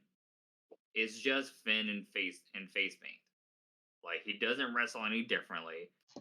In this match, they had him no sell a lot more, but it was just something where it's he's not crawling on the mat or anything. He's not doing anything super crazy. You know what they could have done? I'm gonna be honest. I kind of wished that the finish was that spot they attempted where Finn went on the little ledge of the cell and then did the double foot stop through the table. If he hit that shit would have been it. It would have been done. But imagine. Go ahead. Just imagine he just did the cool growl to Edge on the table full of fucking thumbnails. What, not thumbnails? What that fucking thumbtacks? Yeah. That would be cool. But yeah. You know what they really... Okay, so the finish was a bit disappointing because I was hoping Edge. I was hoping he hit the concerto 20 times, then pin him. Yeah, it was one concerto. When that happened, I'm like, oh well, I guess that's it. I mean, it makes sense storyline wise, but I would have had Finn win because I felt like Finn needed to win more. Edge and Beth Phoenix already won their match. It's just fucking. What more do you want? Give it to Finn. Have it be a passing of the torch kind of thing. Be all right, this guy beat me. He's the leader of Judgment Day. Yeah. Honestly, besides Rhea Ripley, Judgment Day were a bunch of geeks on WrestleMania weekend. Yeah, unfortunately. And with Vince coming back, they would be more geeky. Their future might be in doubt with Vince coming back because Triple H saved their that fucking group. He resuscitated them because that was a dead group with Vince. But one thing I hope is that Finn gets better and they have something better for Finn. Because that's too bad, bro. I hope Finn gets because when I saw that gash, I'm like, God damn. But I'm hoping that. Well, why do I hope? It's Vince McMahon. Anyways. Come on, man. Anyways, the main event. Anyways, the main event. Homelander taking on against the Tribal Chief. Do y'all want to talk about it? So, what do you want to talk about? What do you want to talk about, y'all? The fact it was dead silence at first. Oh, it was so funny. I told Deidre, I was like, man, I can't wait to go on Twitter after this. And I was not disappointed. It was so funny because I literally saw your notification, where you're like, oh, I bet Zach's laughing his ass off to the paint. And I posted the fucking Bloodline laughing video. Oh, that shit was awesome. This man, Cody,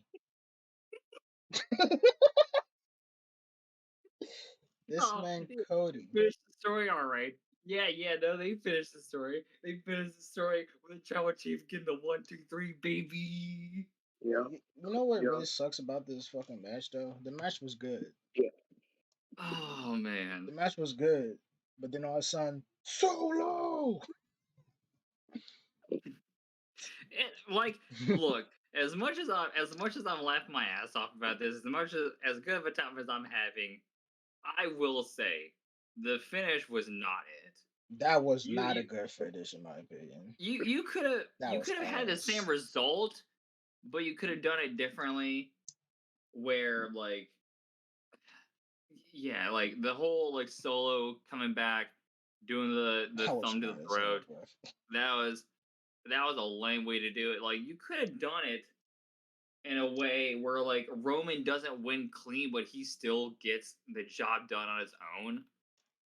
Like I don't know, I remember Solo had an idea. I forgot what it was, but it was you could have done something where Cody, he was doing the 3 crossroads. He was going for that.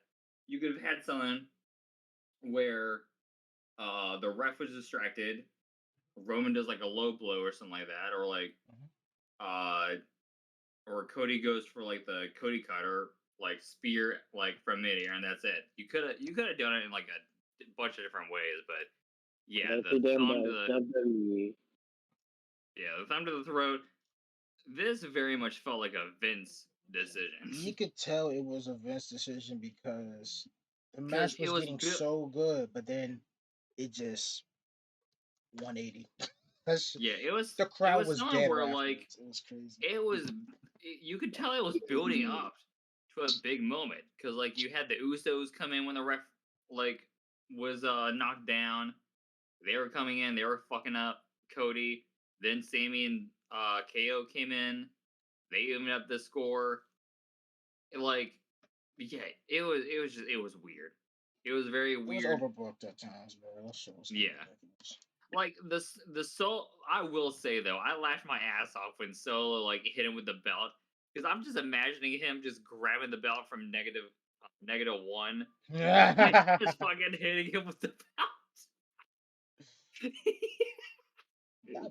It's funny too because we finally had a competent ref because he heard the whip, he heard the sound of the belt, and he looked around and he saw the belt, and I was like, "You, get the fuck out of here!" That was crazy, bro. I was hoping Cody wins because it will make sense. Yes, it's predictable, but you could tell they kind of fucked up the moment that the moment Roman wins, right? The crowd was dead. They had nothing to say. Yeah, because it was let's see. Brian Alvarez, I think, was saying that after night 1, people spent hours singing Sami Zayn's theme song. They were staying. They were having a good time.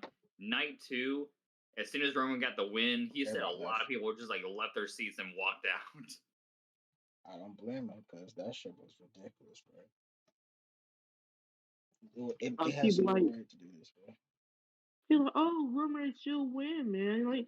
Bro, he been holding his title hostage at gunpoint, and he barely gets on the shows. Years. I love how this is kind of crazy, and this is kind of hypocritical. I love how back then when Brock was champ, a lot of the baby paces was especially Roman was he's a part-time wrestler. He doesn't deserve to be champ. Then all of a sudden he ended up becoming a part-time wrestler. Crazy how life works, man. Yeah. Oh, look at how the table turned, huh? Yeah, who being a part-timer? But you could tell night 1 was a lot better. But you could tell the moment the gear shifted to night 2, there's something about to happen. Hey, besides Gunther match, Yeah, besides the Gunther match. But everything else sucks. Everything else sucks, yeah. Now, that was WrestleMania. we don't even do we even have to talk about the Raw after WrestleMania because we all know that No. shit was because we all know that shit was just like travesty. But anyways, let's talk about what's going on outside the world of wrestling. Let's talk about what's going on. Oh, I also saw a Bloodsport, and it was really fucking fun. But anyways, what's going on outside of wrestling? Like, what's going on in the world of the film, Outside the wrestling. TV, the music, or anything? Well, my school about to be out in like in 1 or 2 weeks. So long. That's that's good. Hmm. When are you graduating, anyways? I don't know, 2 or 3 years. I mean, Fair. good luck, man. But so, what movies are we excited to see? I've got two. I'm excited for Renfield, and I'm excited for Evil Dead Rise. Evil Dead Rise is actually like my most anticipated film of this year because I really enjoyed the 2013 remake that came out. Mhm. Fun fact, that was actually the first rated R movie I saw in the theaters by myself. Hmm. But yeah, I'm gonna be taking Deidre to see those two movies if we can. Especially Evil Dead. We've like made the plan to do that for a while, but Renfield looks like a lot of fun. I'm excited to see Nick Cage as Dracula. That's gonna be a good time. Speaking of movies, though, I'd be remiss if we didn't talk about your boy King getting in legal trouble. I don't know. The I don't next know. big thing in Hollywood might be behind bars You want me to be very Yeah. if this honest? goes through. I'm gonna be very honest, and I don't know how the fucking listeners. I don't know how the listeners gonna feel about this, but I'm so over it now. Like I'm so over these. Like I'm so over it with these damn actors and next pick stars getting into shit like this. Like I'm so over it at this point because it's annoying, especially when it's true. It gets really Right. annoying and it gets like very disappointing to the point that I just don't care no more. I really just don't Well, care. the most embarrassing thing about this is Disney has this man as the main antagonist for the like upcoming two phases of Marvel. Oh, oh, They're he's hinging an these two phases on this guy, he's an antagonist, all right. right? I at this point I call an audible and be like, all right, like he's all Quantum Manium already made him out to be a geek. Have someone like what's his name? There's a Marvel character that's really sick. That Was could it just that? like take him out. Was it that? I forgot. It was some guy who's floating with a looked like a brain. The midget that be floating in midair. I forgot this motherfucking name. Like shit, I don't know how to explain this goofball. Hold on, let me go to Marvel Villains real quick because I know what he looked like. He just looks goofy. Hold on. Is he a Marvel character? Like there's a Marvel character I'm like thinking of. I just can't think of his name for some reason. It was something where I had it, and like now it's Yep. gone. Yep. You're gone, boy. Uh, Hold on, I can scroll through my history because I like watched a video about this like a couple of days ago. there's a guy named Wonder Man. What the fuck? Oh, what? Modoc? Modoc? It Oh might be well, okay. they already fucked him up in Quantum Mania, so He look goofy. That is that's look not goofy. it. But Oh, oh, Annihilus. That's who I'm thinking of. That's Nihilus. a guy. So Annihilus is a Marvel character where he pretty much is in control of this certain section of the universe, and his gimmick is he's like a genetically engineered insect character that every time he dies, he just regenerates like he pretty much like comes back and like he just learns from it. So he's very tough to get rid of. So my thing would be at this point, just scrap this whole multiverse thing. It's not fucking working. They're not implementing it right, anyways. Just focus on this one antagonist villain where it's more, I wouldn't say grounded, but like more like, all right, this guy's an issue. We got to take care of this because King is a fucking joke. He just is at this point. I don't care about King. I'm not scared of him. It's like his whole gimmick right now is like he just has a bunch of clones of himself. That's it. It's Didn't like, he get beat by ants? yeah, he got beat by genetically by ants, and they made a point to be like, oh, that was the most powerful version of King. It's like, all right, well then you guys are a bunch of scrubs. How you get beat by fucking ants? You're supposed to be the most powerful. What the fuck, bro? You a joke. Yeah, this shit sucks. Bruh. Like, why did they Moldog dirty like this, bro? Why he looking why he looking goofy? yeah, Holy shit, dude. yo. I remember I played this movie legally, and Mara was like, "Can you please just put on 12 Years a Slave instead? I can't watch this." This shit goofy, dog. I'm like, man, if Mar wants to fucking see the Slave movie instead of Ant-Man, you know that it's fucking awful, because this was like when we were doing like the whole History Month gimmick. But yeah, that shit sucked. It did MODOK dirty. Moldog looking goofy as hell, bro. That shit's embarrassing. King was also goofy. I've said this on record. I cannot fucking care about Marvel at this point. The only movies I'm probably gonna watch at this point is Guardians of the Galaxy 3, because that's just gonna be the end of that series. And I'm gonna probably see Deadpool 3. One thing That's it. That's it. right after the whole Thanos thing, like that saga and Spider Man, I was so over it. I seen Doctor Strange too. It's it's alright. Like it's It was alright. all right, but like the concept of it, You gotta watch they the other shows to understand, basically. What do you mean? I did watch the No, shows. no, like I'm just saying in general, like for Yeah, everybody but like, to yeah, understand I was what's about going to on. say, I'm like, you're talking to me, motherfucker. I've Oh, seen the shows. nah, you I seen the put too much shows, time into this. but me and everybody else who just went into the joint without watching it will be kind of lost, and I was actually kind of lost, but yikes, man. Yeah, no, that's something where it's like, at this point, you have like required homework to watch before you like even see these anymore, and that's been my main issue with this.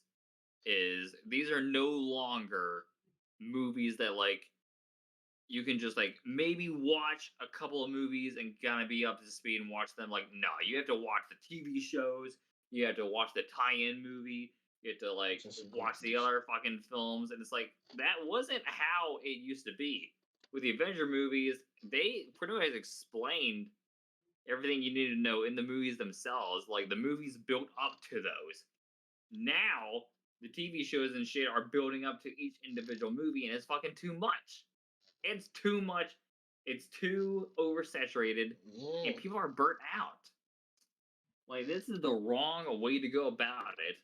then And you look, know you fucked up when you have to have the shows to try to tell the story before you. It's like that. That is, bruv. I'm getting frustrated now because of this shit. But it was just too much. But the one character I do like from that movie is America Chavez. I don't know why. She seems like she seems kind of cool. You know, she got she the was freaking style. fine. Like She was she got the fine. style. Go different I dimensions don't and know. shit.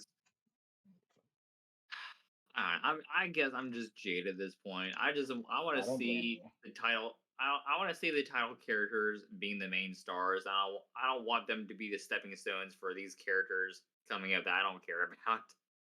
That's something I'm getting tired of. I'm like, man, I just want to see Like, yeah, I'm just, and I'm gonna say this: DC is not much better. Well, I don't know what's let's going on be with DC, honest bro. here. I don't know what's going And on with this, DC at this point. I don't know what is next or anything. all I gotta say is James Gunn better fucking knock it out of the park because his announcements left very little to be excited for me personally. The only stuff I'm looking forward to is Joker 2 and Batman 2. That's it. I love Joker. That was a good movie. I But heard that they're going for more of a musical direction with this one, can you which, imagine Joker the Harley Quinn singing during just them killing some random fucker, bro? right. I would die laughing. But I'll be So, honest with you, I'm not a big fan of musicals. But so the reason why they're saying it's going to be a musical is because it's going to be from Harley Quinn's point of view in this that makes movie. sense. That makes sense. But I'm not opposed to musicals if they're done right. I mean, Deidre's like shown me a couple of musicals that she likes, like Repo, the Genetic Opera, and Devil's Carnival. I mean, I like musicals if they're done right. Hell, I love Sweeney Todd. I love Phantom of the Opera. If you can do it right, cool. But like the worst aspects of musicals is like something Disney. like Disney. well, we'll get to Disney in a little bit. Believe that, because I got something to say about one of their recent announcements. But what was that fucking musical with Hugh Jackman and Russell Crowe? I gotta look this up now. But I'm gonna say this. I got so I really don't like musicals because one, I don't give a Oh, fuck Les about you singing. Mis. Okay. Dude, I saw Les Mis in theaters and I was so fucking bored. That was like one of the worst musicals I've seen. I think one of the reasons Actually, why no, I take that back. Cats is the worst musical I've seen. I think one of the reasons why I don't like Oh, you musicals said is because I cats? used Oh God. Yeah. like Oh no. That's for my reason I don't like musicals at times. Well, one of them is because I used to watch My Little Pony and I got sick of them singing. So let me get that out the way. When I was a kid, back in middle school, I was a brony. After every football game, I would go watch My Little Pony, which is a true story though. But the but the second reason why I don't like musicals is because I really don't care. But fair. Zach, tell me this, right? hmm Would you watch it even though it's gonna be a musical? Yeah, I'm gonna watch Joker 2. Fuck yeah. That's like one of Okay. the few DC things I'm actually excited about. The reason I say that is because Joker was really good, and I have faith in Todd Phillips. I trust that he's going to be able to use his musical thing to the film's benefit, or like I said, they've stated that it's going to be from Harley Quinn's point of view. Harley Quinn is a character that is notoriously just like deranged and crazy, so All it's thanks probably to going to be Joker. her just yeah, it's probably going to be her fantasizing about her life with the Joker as like a musical. I could see that being a thing. That would make sense to Uh, me. Plus, it's Lady Gaga. Oh, true. She's a singer. She's also a pretty decent actor. Like it's something where I've always said, I'm like, you know what? For a singer being an actor, she's not bad. I first saw her in American Horror Story, and she did a pretty decent job. So I it's like it's horror not stories. like What's Your Boy, where they threw him in a fucking Avengers like mid credit scene, and then like put him in another movie, and people were like, oh, this guy sucks. Are you tired about? Okay, never mind. But What's his name? I don't know, man. Yeah. I'm just saying it could be worse. Now, speaking of Disney. speaking of worse, it is official. Okay. Disney is creatively bankrupt. They have no more fucking ideas. Tell me They don't know why. what to do. Yeah, right. Tell me why. The hello, I'm The Rock, and we're gonna be doing a live action reboot of Moana. I'm like, Oh, dog, the Hold movie's on. not even 10 years old. This shit Google. came out in it Tell came out me. in it came out in 2016. It's only 5 years old.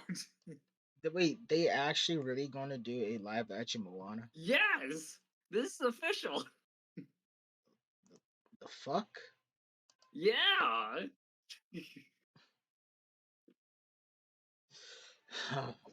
Yeah, They yeah. got Hold on. Yeah, I'll send you the link. This shit is official. Yeah, what? here we go. April Why? 3rd, just announced from Dwayne Johnson, and I'm not even gonna pronounce that. A live action reimagining of Disney's Moana is in the works. What they could have done, I'm not gonna excuse it, but what they could have done is they could have done a live action sequel. Yeah. But no, they're doing a reboot. It's like, all right, fuck you. What they gotta reboot? But yeah, there you go, right there, What they right gotta there, just as a confirmation, it's real. Bruh. Oh, you But fucking what they Christ. got to reboot? What, like, they just started the freaking bruh. Are they gonna just redo? This better be a 5 minute movie of just a song, bro.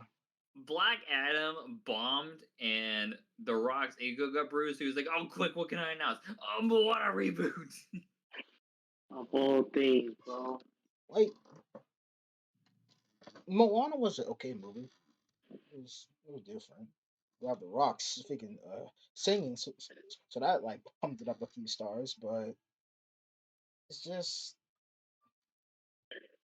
I don't know, bro. You know, Disney is just Disney at this point, bro. Like what what what more can we say about Disney? I mean, they've already got some lawsuits and shit besides the whole Jonathan Majors thing, so Disney is not doing well. And plus, they had a investor call where people called in and pretty much like were like they're scathing them pretty much, and it's something where like the tables are turning on Disney. I wonder why. Right? Cause like Disney, they don't know. They are literally just lost right now. Like they used to be one of the best like animation studios, and then they decided to like spend all their animation on like just regurgitated shit. Which I'll be honest, the whole Maleficent thing was a cool idea on paper. It's like, all right, yeah, sure, it's the same story, but it's gonna be from a different perspective. I thought that was cool. And then Beauty and the Beast came out, and that pretty much like set the awful trend of them doing that. I'm I like, all right, well, completely fuck forgot about this. Beauty and the Beast. Like I seen it, but I completely forgot about it. Like Beauty and the Beast was just there to me. But wait, guys, we're gonna make one of the characters gay for a minute. Aren't we progressive? Yup. We're on the right side of history. Now, let me talk about gay characters. No boy. And I'm gonna be brutally honest. As a member of the community, I have the right to say this shit. What community? Where all the The alphabets this LGBT time? community, because if y'all seen my fucking shit on YouTube, especially wrestling, you would notice that I love making gay characters, gay, trans, or bi characters. Hell, my main wrestler Kano is bisexual and he has a boyfriend. But anyways, enough about that. Making gay characters or changing certain things about them, there's a way to do it without being annoying. Because I know I've been hearing a lot of feedback about, oh, they're being woke, da da da da. The reason why there's a lot of shit with that, especially making gay characters or stuff, is because they're doing it too forcefully. Some characters has already been gay, but they're making them more blunt. Like, When they shout over a mm, loudspeaker that they're being progressive, you're not actually. no, you're not. You just using us for profit, which is annoying to me because y'all don't care. Y'all just what doing this I because of profit, which is stupid. Yeah, what I like is when things are done subtly. Yeah. That's my main thing. I love when things are done subtly. You can have gay people, you can have queer people, you can have lesbians. It doesn't matter to me. As long as they're written well, I don't fucking care. Yeah, And that's because something that a lot of studios don't understand. Is that like, oh well, if we come out and say that we did this, then people are gonna love us. It's like, no, we just want a good fucking story with good characters. yeah, because like the thing is that there are some shows I've seen that does it really fucking good. Mm-hmm. Invincible, if y'all seen that Mm-hmm. show, the Yep. the Oh yeah, the main character's best friend is gay. yeah. Yes, he's flamboyant, but he has his own life. He doesn't push it everybody else. When you heard that he was dating this guy, you you would know it by a few episodes later when they Oh, when you meet him. uh, also in the boys, Queen Maeve is a lesbian. Yeah, like when they like okay, so when they make the main characters gay, I don't care about that at all. I really don't care. But like the way that they marketing this shit is so Mm-hmm. fucking like tragedy. It's like they marketing. We are so this that okay. I don't care if things are woke, because to be honest with you, I'm kind of happy that they acknowledge shit like like problems going on with the world and all this stuff. Them being woke, I don't care for, but when you make it so bad to the point that even the woke is like this is dumb, you fucked up. The money that are generating because of this shit is crazy. They're marketing not only the LGBT community, but us black folks, besides Zach, um, freaking racial problems and everything. You're marketing that. That's that's a bit scummy. That's not being woke. That's just scummy. But when you try so hard to be on the right direction, then you look like a fool. So yeah, as in, they just marketing this shit. They they're putting a price tag on being gay. I will say, like, the whole woke thing is like whatever. The most I'll do is like roll my eyes, probably, but it's hilarious to me when studios try to market something in a way where they're being antagonistic, and then when people don't show up, they're like, oh well, these people didn't show up. That's why it didn't work. It's like, yeah, because like you made them not interested in it. Of course they're not gonna show up. Like, what the fuck? Yeah, Like, like but the it's funny because like the main example I bring up is the Charlie's Angels reboot, wait, there was where a reboot. yeah, yeah, I did not. unfortunately, I didn't even realize it that. was there was something where they came out and they're like, oh, all these men didn't show up to see the movie, and then you like find out they're like, no, actually the women didn't show up. So most of the time, it's these studios that are going for a target audience that doesn't even want to fucking see it. It's like people will go and see a movie that has a good story. Dude, John Wick 4, I've seen 2 times at this point. That movie had a massive, massive box office debut when it came out. The first time I saw it in the theater was packed. People wanted to see it. People didn't care that it was almost 3 hours. They just wanted to see a good story. And that's something that these studios are just not understanding. The Is story. like, you have to have a movie with a good story with compelling characters. If you have that, people will go and watch your movie. They don't care about any messaging. They don't care about any unnecessary representation. If you're gonna do any representations, you have to have it fit with the story. Yeah, That, cause or like, because like it's something where like real life people, well, I'm not gonna say that. There's a very few select people that like are an exception, but like people don't just announce their representation. Because most of the time, it's not a fucking big deal. It's just like you're just a person at that point. It's like, so treat them as that in the movie. You're just a person who happens to inhabit this world the film takes place in. Yeah, because I think a lot of these studios don't really they scared to like tell a story, so they They're go very with tone deaf. wait, what you say? I said the studios are very tone deaf. Yeah, like Yep. I felt like during the meetings, there's one person that has a brilliant fucking idea. Then there's the yes man. Yeah.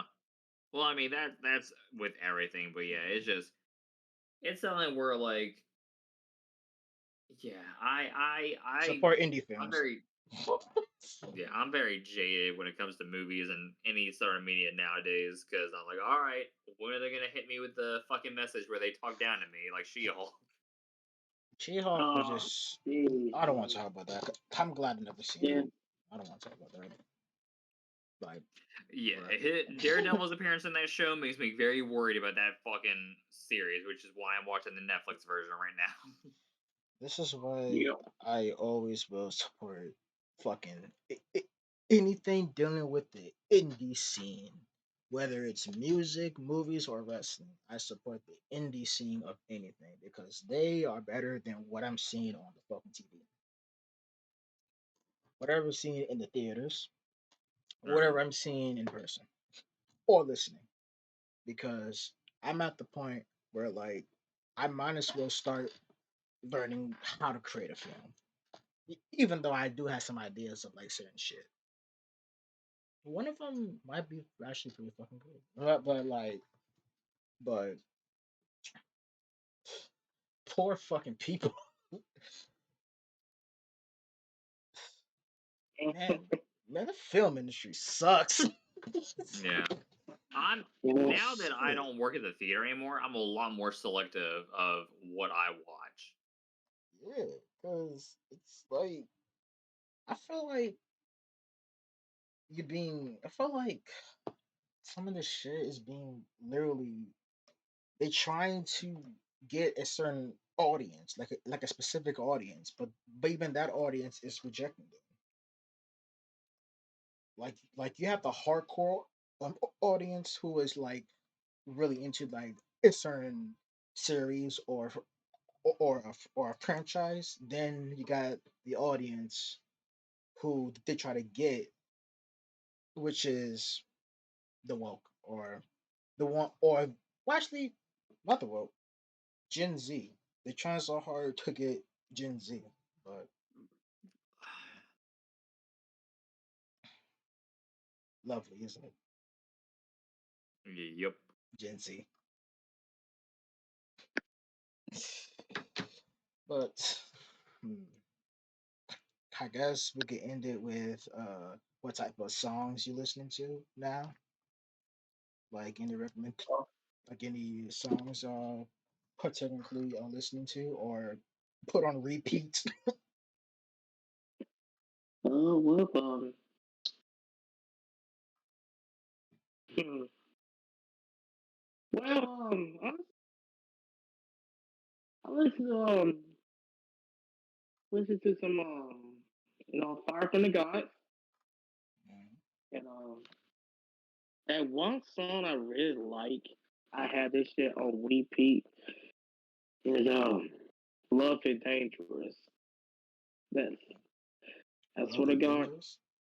Yeah, love is dangerous, baby. Yes, sir. Which is true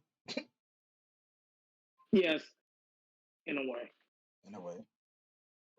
Mm. How about you, Zach? All right, so I've got quite a bit of music that I added to my liked playlist on Spotify. Most of these coming from Deidre's Pandora when we're like hanging out in the car or whatever. I've got The American Dream by Memphis May Fire, Breaking Yes, sir. Now from Ashes to New, Living Dead by Outlier. Demi Lovato came out with a rock version of Heart Attack. So Demi Lovato is like one of my kind of guilty pleasure artists or whatever. I Would Die for You by In This Moment that actually played at the end of John Wick 4. I remember hearing that. I'm like, oh, this sounds familiar. Yeah, I put out my phone to do Shazam. I'm like, fucking, in this moment, nice. So I've got that. I don't know if it dropped today, but right now I'm listening to the 20th anniversary version of Linkin Park's Meteor album. That was pretty cool. Yeah, I've been listening to a lot of music. Well, I've been listening to a cover by Damnation called King's King Nothing, which is a it's a Metallica Metallica cover. song. Yeah. Yeah. Like, but comparing the original to the cover has a lot more like oomph to it. And another one I'm listening to, I'm starting to listen to a fucking Bone Crusher. I'm starting to listen to Bone Crusher, bro. I am never scared. I don't know why. It's just his energy. I fucking love. Like that last time when I was playing fucking Never Scared in the fucking voice chat, Rafter Raw or something. But oh yeah, I'm gonna be honest. That whole day was a fucking blur after Raw. Right. It's about to be a blur again on SmackDown. So. Oh yeah. So yeah, we could probably end this episode, and I just want to say thank you all for listening, and thank you my co-host for taking the time to be in this miserable show. So yeah, This show sucks. man, when is the next episode of GRFC podcast, bro? Dude, I've been trying to schedule it with people, but like it doesn't work if I don't have anyone from Monday on the show. So like they haven't responded. So I'm like, all right, I guess I'll fucking wait. Man, I'm at the point. Let me be the one representing Monday. Let me Right. Cause I remember I was holding down fucking like Monday for like a good while. But yeah. Like so yeah, like part of it is scheduling. Also part of it is like Life. I don't know. I'm not really feeling it anymore, to be honest. Like I thought it was a good idea at first. I was rolling with it, but like as the episodes have gone by, I was like, man, I'm not feeling this as much anymore. So I don't know. Don't worry. We could have we could find a way to make it fucking great. Yeah. Hey man, we're on the bright side. We got this podcast. Yeah. True. Yeah, at least this one we can get that. Years. And we almost hit the 30-minute mark, but we got 30 more minutes. But we're gonna end it here. And but yeah, like I said, basically thank all of y'all, and here's a tip for the day: stay hydrated because water is your best friend. All right, ciao.